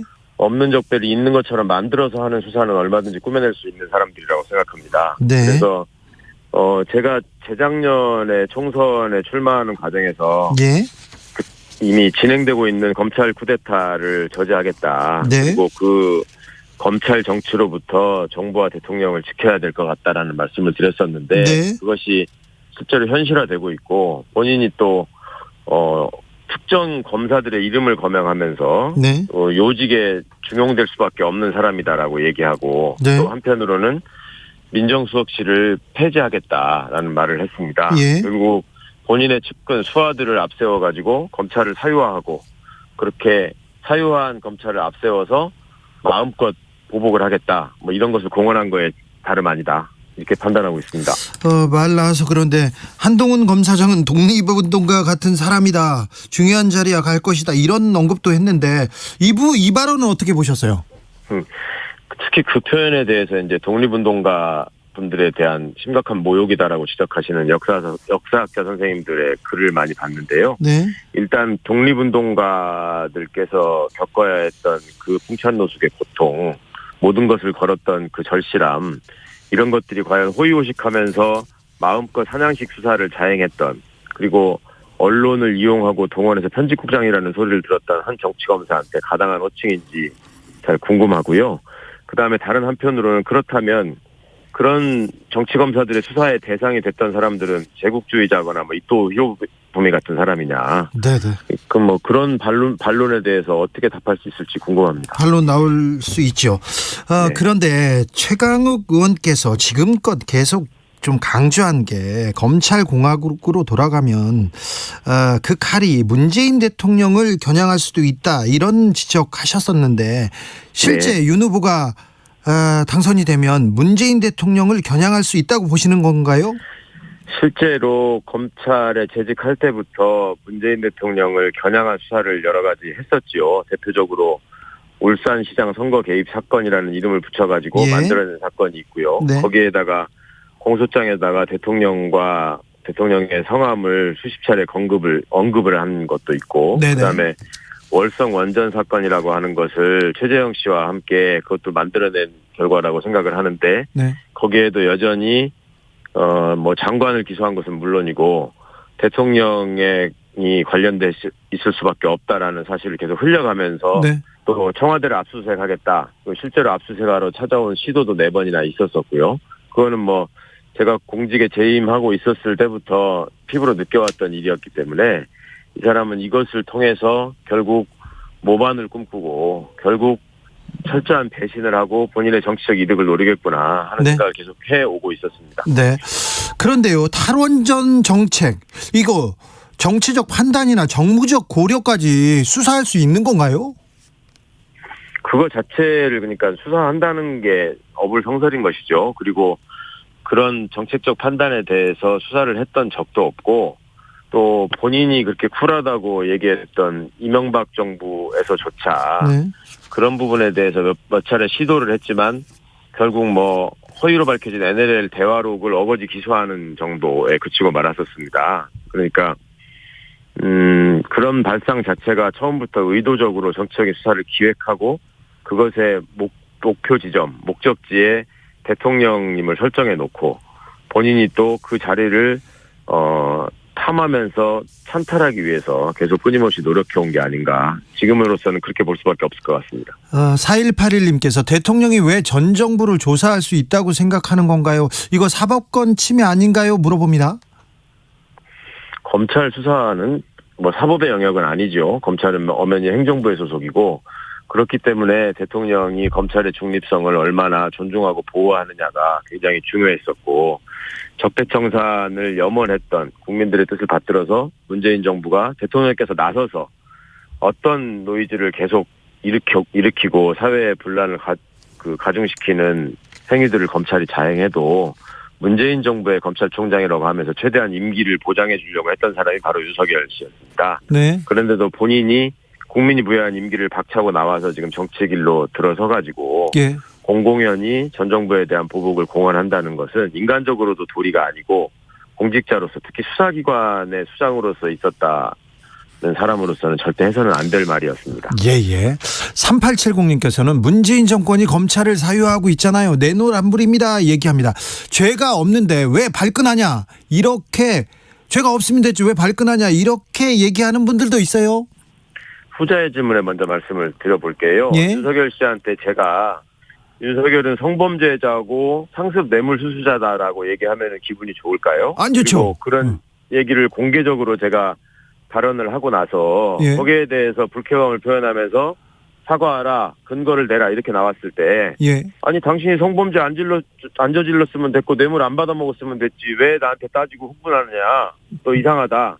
이렇게 얘기하면 그게 말이 되나요? 말이 안 되죠. 이미 예. 명예훼손인데요. 그렇게 답이 될 것 같고요. 그 다음에 문재인 정부가 검찰을 뭐 손하게 해주고 장악한 거 아니냐라는 식의 말씀을 하셨습니다. 자, 그러면 결과적으로 드러난 바를 보면 문재인 정부의 청와대 비서관 중에 지금 윤석열 검찰의 손에 의해서 기소된 사람이 저 말고도 많이 있습니다. 네. 저는 뭐 검찰총장으로 있었던 윤석열 씨의 직접 지시에 의해서 3차례 기소됐다라는 게 이미 언론 보도로 드러나 있는 네, 상황이고요. 자, 어떻게 검찰을 손아귀에 쥐고 있는데 대통령을 모셨던 비서관들이 그렇게 계속 기소될 수 있었는지 그거에 좀 한번 답해 주셨으면 좋겠습니다. 아, 네. 네. 알겠습니다. 윤석열 후보가 문재인 정부는 김대중 노무현 정부의 계승자라고 하는데 사기다 이렇게 사기라고 생각한다 이런 발언도 있었는데 이 말은 어떻게 보세요? 그러니까 얼마나 편향된 정치적 의도를 가지고 있고 얼마나 천박한 상식을 갖고 있는지를 입증해주는 말인 것 같습니다. 네. 문재인 정부와 김대중 정부는 일관되게 민주주의의 발전, 그다음에 평화 외교, 그다음에 균형 발전, 또 골고루 잘 사는 사람 사는 세상 뭐 이런 것들을 꿈꿔왔던 정부고요.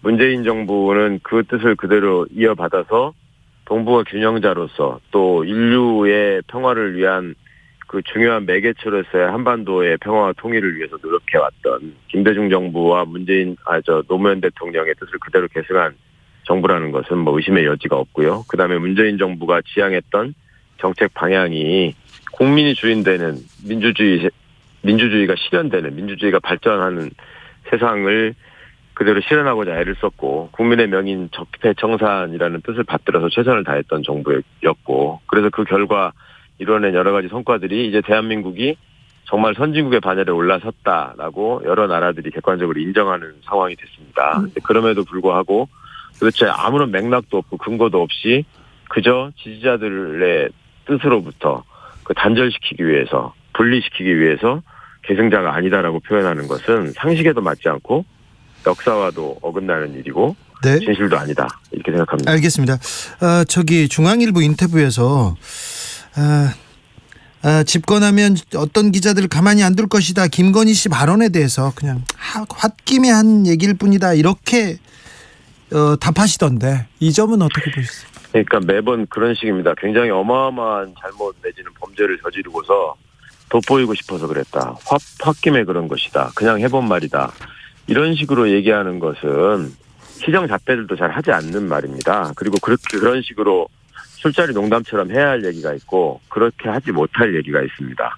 적어도 공인의 위치에서 공인의 배우자로서 두 부부가 함께 활동을 했다면 본인들의 언행이 어떤 철학적인 바탕에서 어떤 본심에서 이루어지고 있는지 본인들이 더 잘 알 것이고 그것을 통해서 그런 진심을 들킨 사람들이 그 진심을 가려가면서 과연 이 나라를 이끌 수 있다라고 감히 생각하는 것인지 반문하고 싶습니다. 네. 말씀 잘 들었습니다. 지금까지 최강욱 민주당 최고위원이었습니다. 감사합니다. 예, 감사합니다. 네. 최강욱 최고위원 매우 심각한 발언이라고 하는데요.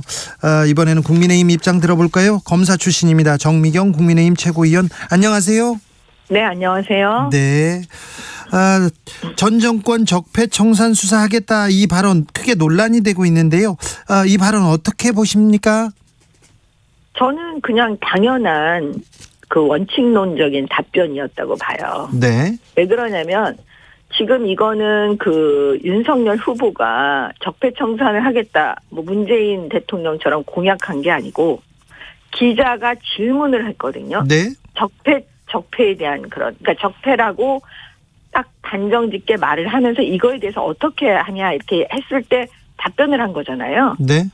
사실 만약에 기자가 적폐에 대해서 문재인 정권의 적폐에 대해서 어떻게 하실 겁니까? 라고 했을 때 검찰총장 출신인 우리 윤석열 후보께서 만약에 그거 내가 은닉해 주겠다. 이렇게 답하면 진짜 이건 이상한 거 아니에요? 그렇게는 난 대답할 수 없겠죠. 네. 그러니까 제 얘기는 네. 적폐에 대해서 어떻게 하냐. 이거는 내 수사한다. 네. 이렇게 말하는 거는 저는 너무나 상식적인 답변을 한 건데 네. 그게 왜 문제가 되는지 내가 잘 모르겠어요. 네. 검사 만약에 지금 네. 말씀하세요. 만약에 이재명 후보에게 기자가 문재인 정권의 적폐가 발견되면 어떻게 하시겠습니까? 그러면 이재명 후보는 뭐라고 대답을 하셨을까요? 네. 똑같이 하지 않았겠어요? 그러면 수사를 해야죠. 아마 이렇게 말했을 거예요. 알겠습니다. 여당에서는 정치 보복 우려 표하면서 검찰공화국으로 간다 막 이렇게 걱정하고 있습니다. 이 우려에 대해서는요? 본인들이 아마 처음에 문재인 대통령 그 공약이 적폐청산이었고 그 열심히 적폐청산했는데 나중에 국민들께서 보니까 다 정치 보복이었잖아요.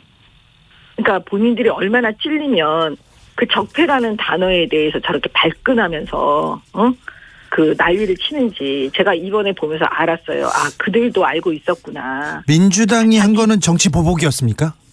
예, 민주당이 한 건 정치 보복이었죠. 그 정치 보복을 나선 사람이 그러면 윤석열 후보입니까? 민주당은 적폐청산을 하겠다고 하면서 네. 정치 보복을 하고 있었는데 네. 사실 윤석열 후보는 그냥 있는 대로 본인은 자기의 철학대로 수사를 한 거겠죠. 그런데 예. 그게 만약에 박근혜 정권에 있었던 사람들도 본인은 윤석열 후보는 수사를 했어요. 예. 근데 똑같은 잣대로 지금 문재인 정권을 향해서 하니까 그게 막힌 거예요. 그래서 이분이 깨달았겠죠. 이게 내로남불이라는 걸. 말만 이렇게 하고 이 사람들은 결국은 적폐청산이라고 말을 했지만 계속 정치보복을 했구나라고 윤석열 후보가 지금 그 지점에 대해서 지적하고 있는 거 아니겠습니까? 그래요? 이제 다 윤석열 후보가 깨닫고 정치보복을 지목하고 있다. 아니 왜냐하면 본인이 지금 문재인 정권에 예를 들어서 조국 일가 수사 할 때도 마찬가지지만 예? 계속 지금 괴롭혔잖아요. 윤석열 후보 수사하지 못하도록. 그러니까 네. 지금 민주당 정권과 문재인 정권에서 가장 문제가 뭐였냐면 자기 편은 수사 안 하고 남의 편은 계속 수사를 한 거예요. 그러면서 남의 편 수사할 때 아이고 나 적폐청산합니다 이러면서. 그러니까 바로 그걸 내로남불이라고 지금 윤석열 후보가 지적하고 있는 겁니다. 민주당 정권이 검찰을 이용해서 얼마나 많은 범죄를 저질렀나 거기에 항응한 책임을 져야 된다 이렇게 말씀하셨는데 민주당 정권이 검찰을 이용해서 어떤 범죄를 말씀하시는 건가요? 지금 생각을 해보세요. 네. 그 울산시장 예. 선거 개입하고 예. 그 조작한 게 지금 다 수사해서 사실 기소했는데 그 수사하는 과정 속에서 얼마나 많은 일들이 벌어졌어요. 그 다음에 다 아시겠지만 월성 1호기 그 경제성 조작 사건도 다 나왔잖아요. 문재인 정권이 어떻게 했는지. 그 다음에 라임 옵티머스 펀드 사기 사건도 나왔죠. 그 사건에 계속 그 수사 방해하셨잖아요. 환경부 블랙리스트 다 드러났죠. 그 다음에 진짜 여기서 더 황당한 거는 김학의 사건이에요. 예. 그 불법 출국 금지 거기에 이 문재인 정권이 어떻게 청와대가 개입했는지 다 나와 있잖아요. 그런 부분들에 대한 게 이미 나와 있기 때문에 각종 비리가 지금 쌓인 겁니다. 유재수 전 네. 부산 부시장 사건도 마찬가지고요. 김학의 사건은 김학의 그 전 차관의 성 접대 의혹에 대한 수사가 잘 안 되고 이루어지고 있을 때 출국하려고 했는데 막았는데 이 사건도 정치보복과 관련이 있습니까? 근데 왜 제 말씀은 뭐냐면 네. 왜 그걸 조작을 하냐고요. 네. 왜 그런 걸 허위로 문서를 왜 만들어가지고 그런 짓을 하냐고요. 문재인 정권이 맨날 부르짖는 게 뭐였어요. 정의롭다며요. 네. 그게 정의로운 거냐고요. 아니잖아요. 더군다나 그런 절차적 정의를 맨날 입으로 노래를 불렀던 분들이 왜 그러냐고요. 알겠습니다. 문재인 정부의 대표적인 적폐가 아까 말씀하신 그런 내용인가요? 그렇죠. 그런 내용들이죠. 네. 지금 드러난 것만 해도 그런 내용인데 드러나지 않는 것들은 지금 정권 교체를 우리가 원하는 국민들은 정권 교체가 되고 나면 그런 모든 것이 명명백백하게 다 드러나서 수사가 되기를 바라는 거죠. 네. 무슨 얘기냐면 왜 내 편은 문재인 정권의 가장 큰 문제가 내로남불이에요. 내 편은 수사 안 하고 보호해주고 남의 편만 수사하고 더 심하게 수사하고. 네. 그러니까 우리 국민들께서는 정권 교체 이후에 모든 것을 정상적으로 수사해 달라는 거예요. 이게 핵심입니다. 사실 국민들 마음에. 알겠습니다. 그런데 문재인 대통령께서 강력한 분노를 느낀다면서 사과를 요구했지 않습니까? 이 점은 어떻게 네. 보세요? 저는 그러니까 그 지점을 제가 말씀드리는 거예요. 문재인 대통령께 묻겠습니다. 왜 분노하시죠? 왜 화를 내시죠? 똑같은 그 기자가 문재인 대통령을 향해서 물어보면 문재인 대통령은 뭐라고 대답하실 건가요? 지금 문재인 정권이 교체가 돼서 윤석열 후보가 대통령이 됐어요. 네. 근데 적폐가 나왔어요. 문재인 정권에. 그러면 문재인 대통령에게 묻겠습니다. 이 적폐에 대해서 어떻게 하시겠습니까?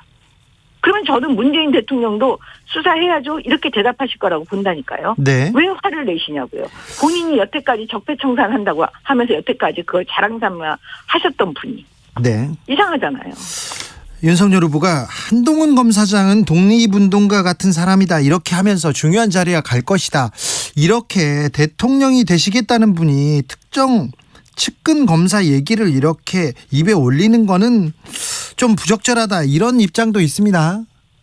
이거는 문재인 정권과 지금 이 청와대가요. 프레임을 씌우는 거예요. 무슨 얘기냐면 지금 여기서 이 말에 윤석열 후보의 핵심은 뭐냐면 자기 같은 사람. 정말 그 이 편 내 편도 안 들고 오로지 법과 정의에 따라서 수사하는 그런 사람. 내가 그런 사람을 임명하겠습니다라고 말하는 거예요. 자기가 대통령이 되고 자기는 수사에 전혀 개입하지 않겠다. 그리고 이 대통령 눈치 안 보는 사람.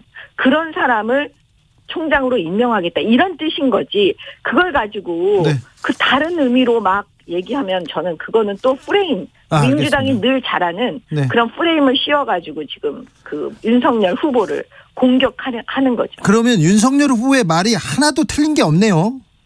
틀린 게 없죠. 그런 부분에 대해서는 틀린 게 없어요. 왜냐? 지금 뭐냐면 문재인 정권은 어떻게 하든지 윤석열 후보를 갖다가 그 프레임을 씌우려고 하는 거예요. 정치보복 프레임 뭐 이런 프레임들. 네. 그런데 이제 국민들이 속지 않는 거예요. 알겠습니다. 아무리 프레임을 씌워도. 아니 근데 문재인 정부에서 문재인 정권이 이렇게 한 게 아니라 조선일보도 동아일보도 문화일보도 이거 신중치 못한 언행이었다 이런 얘기는 그 적절하지 않다 이렇게 해서 다 이렇게 잘못했다 이렇게 얘기하던데요. 신중치 못한 언어를 썼다는 것하고요. 네. 그 말 자체가 잘못됐다 하는 거하고는 틀린 얘기라니까요. 예. 지금 문재인 정권 그다음에 여기 지금 계시는 분들 민주당 사람들 네. 이분들 이재명 후보 측근에 있는 사람들 이재명 후보를 본인 비롯해가지고 전부 다 지금 계속 프레임을 씌우는 거잖아요. 이게 잘못됐다고 계속 다른 방향으로 정치 보복 프레임으로 씌우는 거잖아요.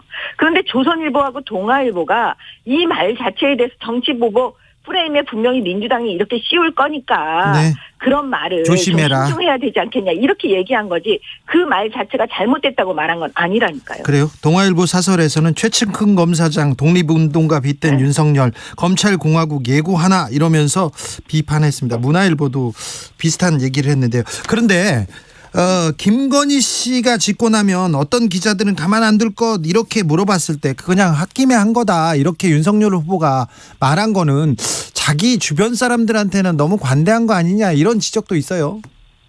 우리 앵커님 아무도 없을 때 사람들이 그냥 사적으로 방송이 아닌 사적으로는 네. 때로는 문재인 대통령도 욕하시죠. 이건 잘못됐다고. 뭐 잘못한 거는 뭐 얘기를 하죠. 그렇죠. 욕은 안 합니다. 네. 임금님에 대해서도 우리나라 국민들이 아무도 보지 않을 때는요. 네. 임금님에 대해서 욕한다니까요. 네. 옛날에요. 조선시대 안 그랬겠어요? 그럼 문재인 대통령에 대해서도 지금 국민들이 안 보는 그냥 그런 자리에서는 아니 잘못한 건 욕도 할 수 있는 거죠. 네. 근데 그걸 가지고 사실은 김건희 씨도 본인이 그냥 안 보이는 데서 얘기할 수 있는 거예요. 네. 근데 그거를 갖다가 언론이 잘못한 거죠. MBC가. 그럼 완전히 다 노출을 시켜서 만약에 시장 바닥에 내놨다. 예? 그러면 그걸 가지고 비판하는 것 자체가 잘못된 거죠. 그걸 가지고 분석하는 것 자체가 잘못된 거죠. 아니 사적인 대화라도 대통령 되면 집권하면 어떤 사람들 가만 안 두겠다. 이거는 조금 뭐 아까 제가 말씀드렸잖아요. 예. 그 대통령 안 계시는 자리에서는 알겠습니다. 대통령에 대해서 자유롭게 말하는 거하고 똑같은 그냥 내면의 얘기를 했는데 네. 그게 사람들이 화가 난다고 무슨 말을 했을 때 네. 그걸 실행에 옮기는 거하고는 다른 거거든요. 알겠습니다. 하나만 더 물어볼게요. 김건희 씨 도이치모터스 주가 조작 연루 의혹 관련해서 윤석열 후보의 해명이 맞지 않더라고요. 어느 시점까지는 이렇게 관여하고 그 다음부터는 거래가 없었다고 했는데 거래가 있었다는 그 계좌가 공개됐습니다. 이 부분에 대해서는 조금 해명을 하셔야 될 것 같습니다. 이것도요 정말 재밌는 게 그거랑 똑같은 거예요. 똑같아요, 이것도? 아니 대장동 특검 민주당이 맨날 얘기하잖아요. 대장동 특검 왜 야당이 받지 않냐고. 아니 180석을 갖고 있는 민주당이 여태까지 자기 마음대로 법 만들고 마음대로 해놓고 왜 이 특검에 대해서는 자기네가 그냥 하면 돼요. 왜 그거를 야당 보고 받으라 그래요? 아니 저도 저기 대장동 특검에 대해서는 공감하고 찬성하고 빨리 했으면 좋겠습니다. 근데 그러니까 그거를 왜 그러니까 민주당이 그렇게 정치적인 선언만 하고 있지 자기네들이 할 수 있는 걸 안 하면서 왜 이때는 야당을 마치 존중하는 것처럼 야당에 대해서 왜 받지 않냐고 하냐고요. 이거 제가 똑같이 주가 조작에 대해서 물어봤는데. 아니 그러니까 그래서 제가 주가 조작에 대해서도 마찬가지인 거예요. 네. 주가 조작에 대해서도 계속 의혹 제기만 하는 거예요. 이거 나왔으니까 너 사과해라 뭐. 근데 이미 그거는 검찰의 수사에 지금 맡겨놓고 있고 그 전에 수사에서 이거는 다 아니라고 말했어요. 김건희 씨 여사에 대한 이 주가 조작 부분은. 아니 그러니까 윤석열 후보가 해명을 했는데 그게 사실과 달라요. 사실과 어느 지점이 다른지는 그건 알 수가 없어요. 그거는 검찰이 수사를 해서 명명백백하게 다 밝히기 전까지는 사실 그 전에 일부 나온 거 가지고 너 이 부분 윤석열 후보하고 말이 틀렸다 이거 사과해라. 이렇게 하면 안 되는 거죠. 그러면 지금 제가 말한 대로 180석 가지고 있는 민주당이 대장동 특검 자기들이 안 하면서 왜 야당 보고 받으라고 하냐는 저는 그게 진짜 그 지점에서 이거는 민주당이 이런 식으로 하면 국민 모욕하는 거라니까. 알겠습니다. 이거 김건희 씨 주가 조작 관련해서도 180석 가진 민주당이 잘못한 걸로 정치적 공격으로. 그런 식으로 말씀하시면 안 되죠. 이 주가 조작 사건은 이미 검찰에서 수사했다니까요. 다 한 수사예요. 그거에 대해서 다시 지금 민주당이 난리를 치고 있는 거잖아요. 그러면 이 사건 수사가 다 결과가 나올 때까지 의혹 제기는 하지 말라는 말씀을 드리는 겁니다. 아니 수사 결과가 안 나오니까 의혹을 제기할 수 있는 거 아니에요? 왜 수사 결과를 왜 못 내겠어요? 없으니까 못 내는 거죠. 수사 결과가 안 나오고 있어요. 그건 문제잖아요. 아니 그러니까 수사 결과가 왜 안 나오고 있냐고요. 이 문재인 정권 하에 다 지금 그 친여 성향의 검사들로 지금 채워놓고 그거는 없으니까 못하고 있는 거죠. 아 그래요? 네. 지금 저는 그거 확신하고 있습니다. 근데 지금 문재인 정부의 검찰이 다 친여 성향의 검사들로 가득합니까? 예, 그러면 왜 한동훈 검사장은 왜 그렇게 막 내쫓으려고 그러고 저 외곽으로 보내고 그 다음에 그 문재인 대통령이 사실은 뭐냐면 그 문재인 정권을 향한 수사하니까 검찰이 수사팀 막 공중분해시키고 그랬잖아요. 네. 여기까지 들을까요? 네. 네. 오늘 말씀 감사합니다. 정미경 국민의힘 최고위원이었습니다. 감사합니다. 네, 고맙습니다. 대선을 향해 외쳐라. 하루 한 소원. 주진우 라이브 청취자들이 보내주신 정치권에 바라는 소원. 하루에 하나씩 정치권을 향해 날려드립니다. 오늘의 소원은 0898님. 뉴스나 라디오 아이와 함께 보고 들어도 부끄럽지 않는 날이 오길 바랍니다. 그리고 기후환경 관련 정책에도 제발 신경 써주세요. 우리의 미래를 위해 가장 시급한 문제라고 생각합니다. 표만 쫓는 정치는 이제 그만합시다. 대선까지 D-26일 하루 한 소원. 다음 주도 기대해주세요.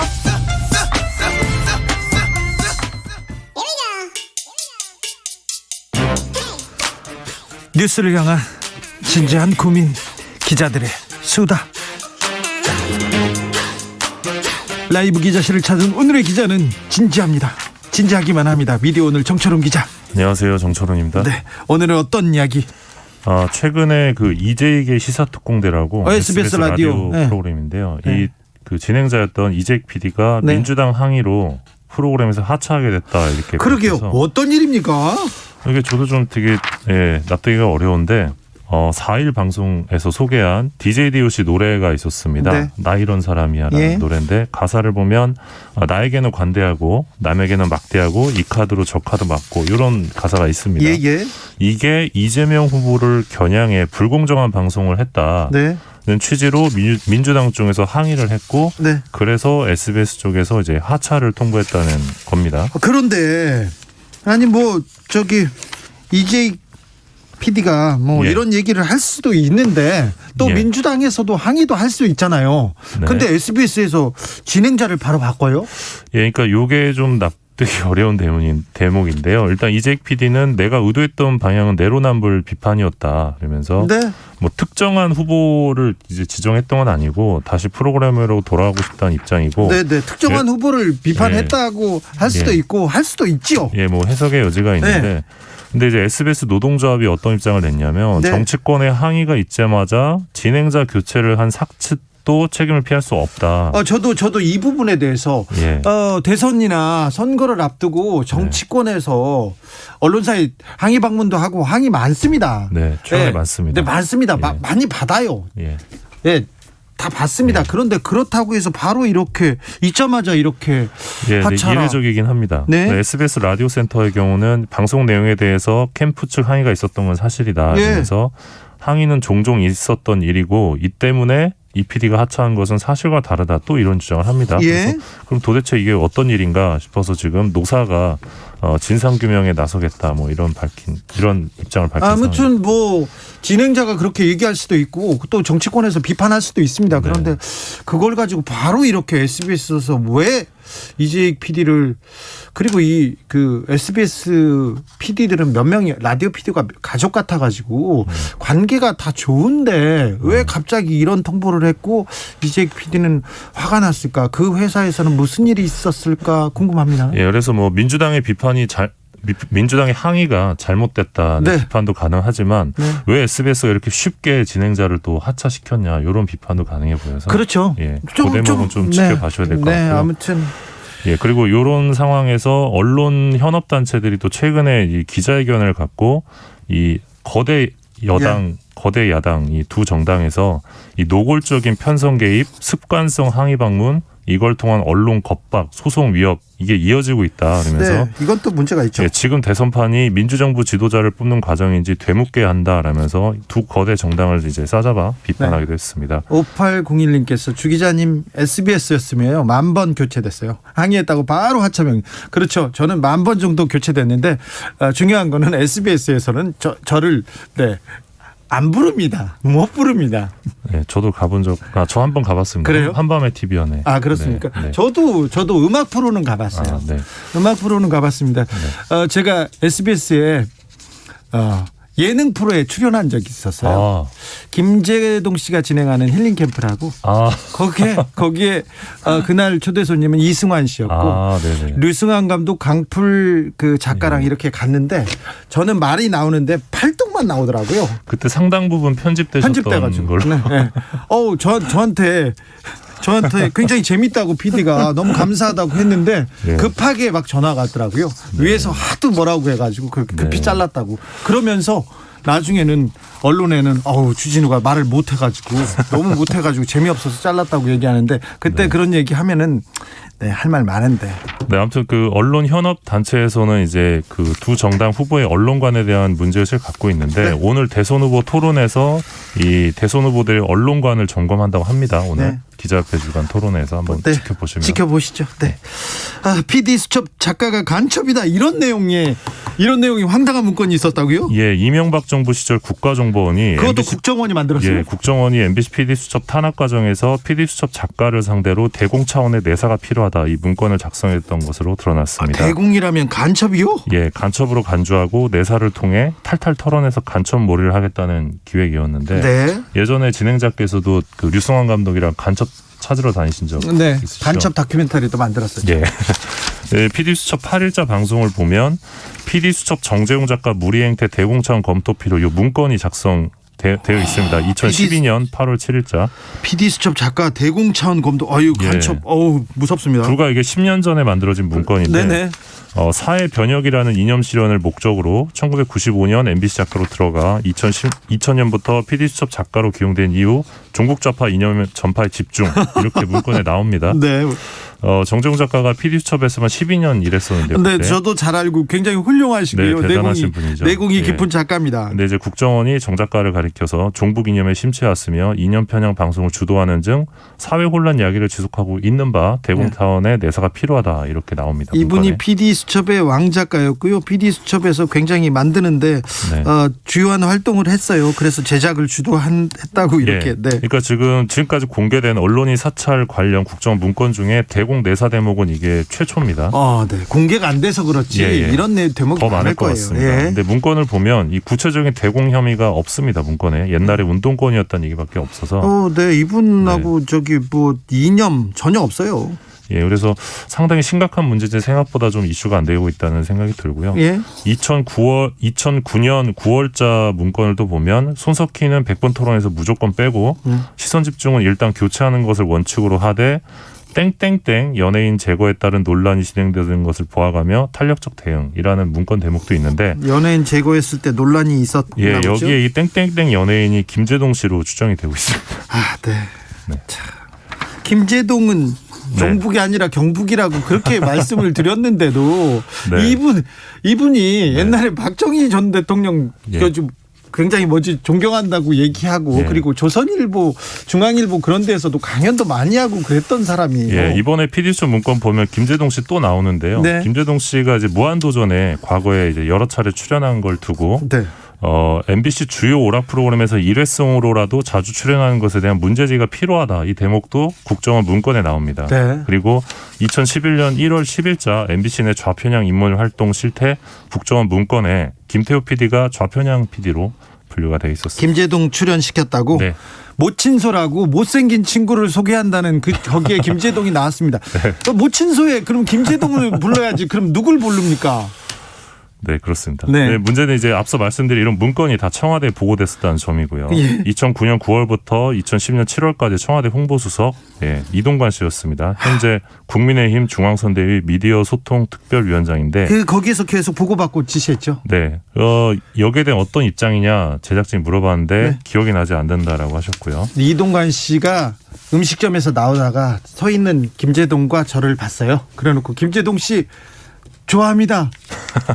평소에 좋아합니다. 잘 보고 있습니다. 이렇게 얘기를 하는데 뒤에서 이렇게 문건을 만들었었는데 참. 네. 그래서 만약 이 문건들이 좀 일찍 드러나서 재판에 증거가 됐었다면 이 원세훈 전 원장이나 MBC 경영진 다 처벌을 받지 않았을까 생각이 듭니다. 저에 대한 문건도 있을 거예요. 있었어요. 근데 있었는데 다 공개하지는 않고 일부 공개됐는데 저는 이렇게 진행자께서 직접 국정원에 정보공개 청구하시면 됩니다. 네네. 바쁘시겠지만 근데 해주세요. 일부만 어디에서 일부만 제가 나온 걸 봤는데 공지영 작가하고 저하고는 이렇게 고급스러운 이미지로 좌파인데 고급스러운 이미지로 막 이렇게 얘기가 나와서 온라인에서도 그렇고 기사도 그렇고 제가 어디 가면은 조선일보에서 패션을 분석해가지고 기사를 써요. 그래서 왜 그런가 했는데 국정원에서 그렇게 공략하라고 좌파인데 좀 고급스럽다고는 않고요.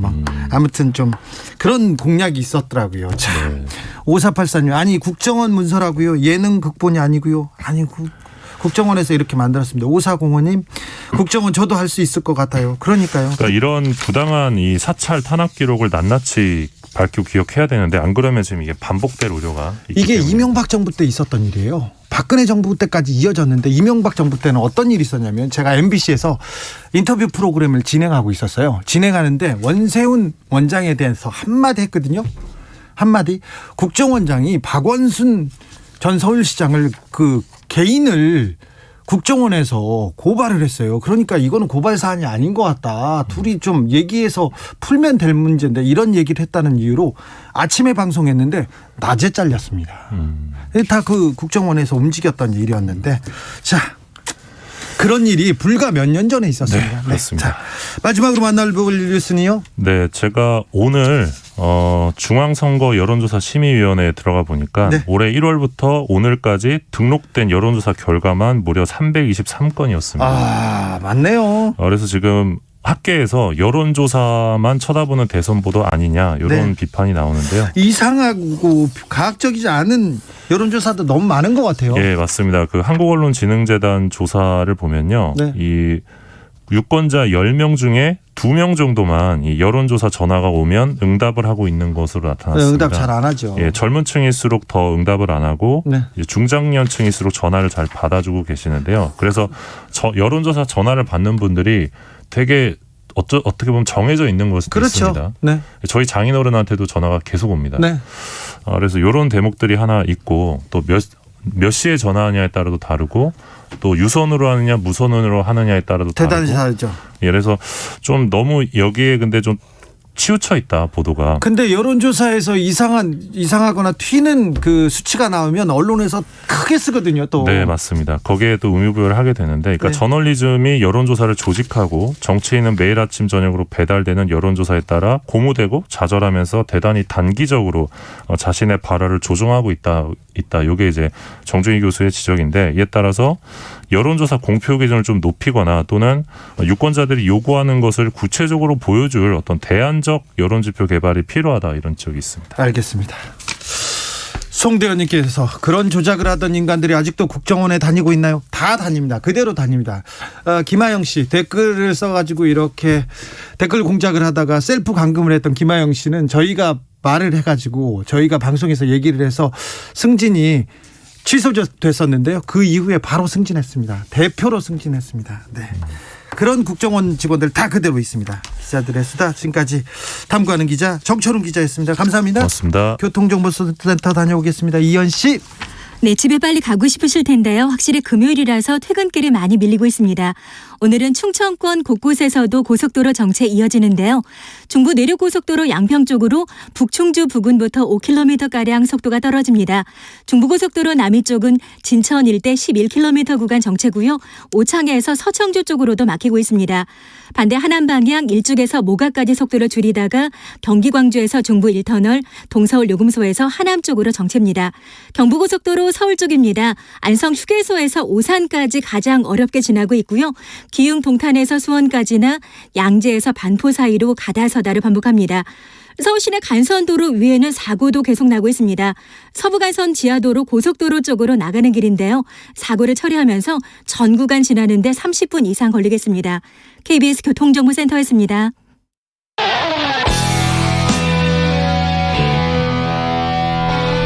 스치기만 해도 똑똑해진다. 드라이브 스루 시사 주진우 라이브.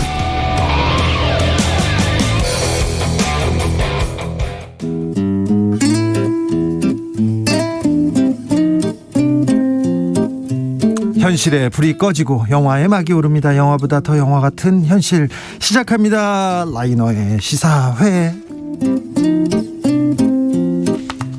영화 전문 유튜버 라이너 어서 오세요. 네, 안녕하세요. 금요일 날 라이너 만나면 너무 좋습니다. 네. 한 주가 가고 있고 그래도 큰 무리 없이 우리가 영화 얘기를 하는구나.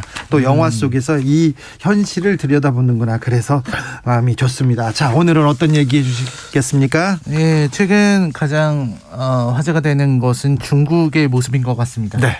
특히 이제 올림픽에서 편파 판정 문제가 아주 심각하게. 그러게요. 왜 거기 그렇게까지 해야 될까? 참 중국은 좀 이해가 안 되는 부분도 있어요. 네, 너무 이해가 안 돼서. 네. 또 편파 판정 문제가 진짜 좀 심각하더라고요. 네. 다른 데서도 있었죠. 그렇죠. 그동안 있었죠. 네, 지난 소치 올림픽에서도 러시아가 자국 선수들 밀어주기 하는 바람에 김연아 선수는 완벽한 연기를 하고 네. 또 금메달을 따지 못했죠. 예, 정말 김연아 선수가 많은 피해를 봤는데요. 김동성 선수도 있었고 많은 네. 사람들이 피해를 봤는데 그 부분보다 중국의 수준은 훨씬 뛰어난 것 네, 같습니다. 훨씬 너무 엄청난 것 같고요. 어떤 스포츠맨십이나 올림픽 정신 같은 게 그러게요.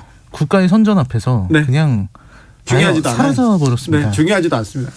네, 중국은 특히 이제 주변 국가를 아랑곳하지 않는 이런 뻔뻔한 모습을 보여주고 있는데 이 영화에서도 비슷한 상황이 좀 보입니다. 아, 그래요?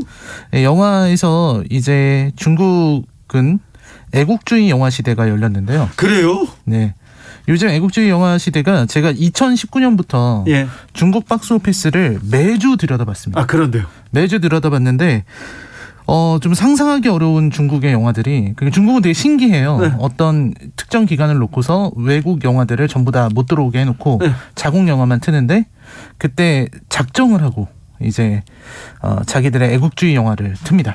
장진호라고 네, 장진호. 한국전 관련된 그 영화 네. 그렇게 흥행을 했다면서요? 네, 일단은 2019년에는 나와 나의 조국이라는 이름부터 네, 나와 나의 조국인데 요거는 노래도 있어서 이번 올림픽 때도 그 노래를 불렀더라고요. 아, 그래요? 네, 이게 엄청나게 흥행을 했었는데 이 장진호는 2020년. 네. 2020년에 이 장진호는 자기들이 이제 항미 원조를 했다. 그러니까 미국에 대항해서 조선을 도왔다. 그렇죠. 그리고 자기들이 승리했다. 이런 얘기를 다루고 있는 게 장진호 전투, 실제 장진호 전투를 배경으로 하고 있는데요. 이게 어느 정도의 흥행을 했냐면 스파이더맨 노웨이 홈이 개봉하기 전까지 장진호가 월드와이드 박스오피스 1위였습니다. 전 세계 1위였어요? 전 세계 1위였어요. 중국 시장에서 그렇게 히트가 엄청났네요? 네, 그냥 자국 내 히트만 갖고서 전 세계 1위였습니다. 이게 스파이더맨이 마지막에 나오면서 그나마 이 순위가 1위가 스파이더맨으로 넘어간 거지. 장진호가 그럼 중국 역사상 가장 흥행한 그런 영화였군요. 엄청난 영화였습니다. 네, 그래서 이 영화가 어느 정도냐면요. 그냥 흥행 정도가 아니고 이 유명한 사진이 있어요. 이게 그 동영상인데 영화가 끝나고 엔딩 크레딧 스탬롤이 올라갈 때 그걸 본 관객들이 그 엔딩 화면을 향해서 스탬롤 올라가는데 경례를 하고 있습니다. 거수 경례를 해요? 네, 서서 거수 경례를 자발적으로. 이걸 보면서 예전에 우리 대한뉴스 때는 그냥 영화 시작하기 전에 강제로 일어난 거죠. 일어나가지고. 근데 여기 분들은 자발적으로 일어나서 계속 서서 거수 경례를 하고 있습니다. 중국의 중화 사상, 애국주의 굉장히 좀 심각하고 특별히 젊은 층이 중국에 약간 비판적이라고 하면 가서 막 이렇게 사이버 분리도 하고 가서 막 욕하고 막 그러는데 문화적으로도 이렇게 일부러 좀 중국의 국뽕 을 고취시키는 그런 영화가 있었군요. 네. 그래서 오늘은 우리나라에서 개봉까지 했었던 중국 애국주의 영화를 하나 소개해드리려고 합니다. 네. 바로 최미역행이라는 영화입니다. 최미역행이요? 무슨 뜻입니까? 이 최미역행은 가장 아름다운 과거로 돌아간다는 뜻도 있고요. 네. 또 이제 남들이 달아날 때 현장으로 달려가는 그 사람의 아름다운 뒷모습이다. 아무튼 아름다운 뒷모습이요. 네. 어쨌든 아름다운 과거든 아름답다는 건데요. 이 내용이 뭐냐면요. 이 코로나19를 소재로 하고 있는 중국 영화입니다. 코로나19를 소재로 한다고요? 중국에서? 네. 이 내용이 뭐냐면 2020년에 나온 영화인데 코로나19와 싸워서 중국이 승리했다는 내용입니다. 승리했다고요? 네. 승리했다. 이겼다. 승리를 거두었다. 흥행했습니까 이거? 위대한 업적. 자국에서는 이게 흥행도 이 온라인으로 공개돼서 정말 말도 안 되는 몇 억 명의 조회수를 올리고요. 정말요? 네. 엄청난 흥행을 했어요? 네, 이게 좀 대단한 작품이었는데요.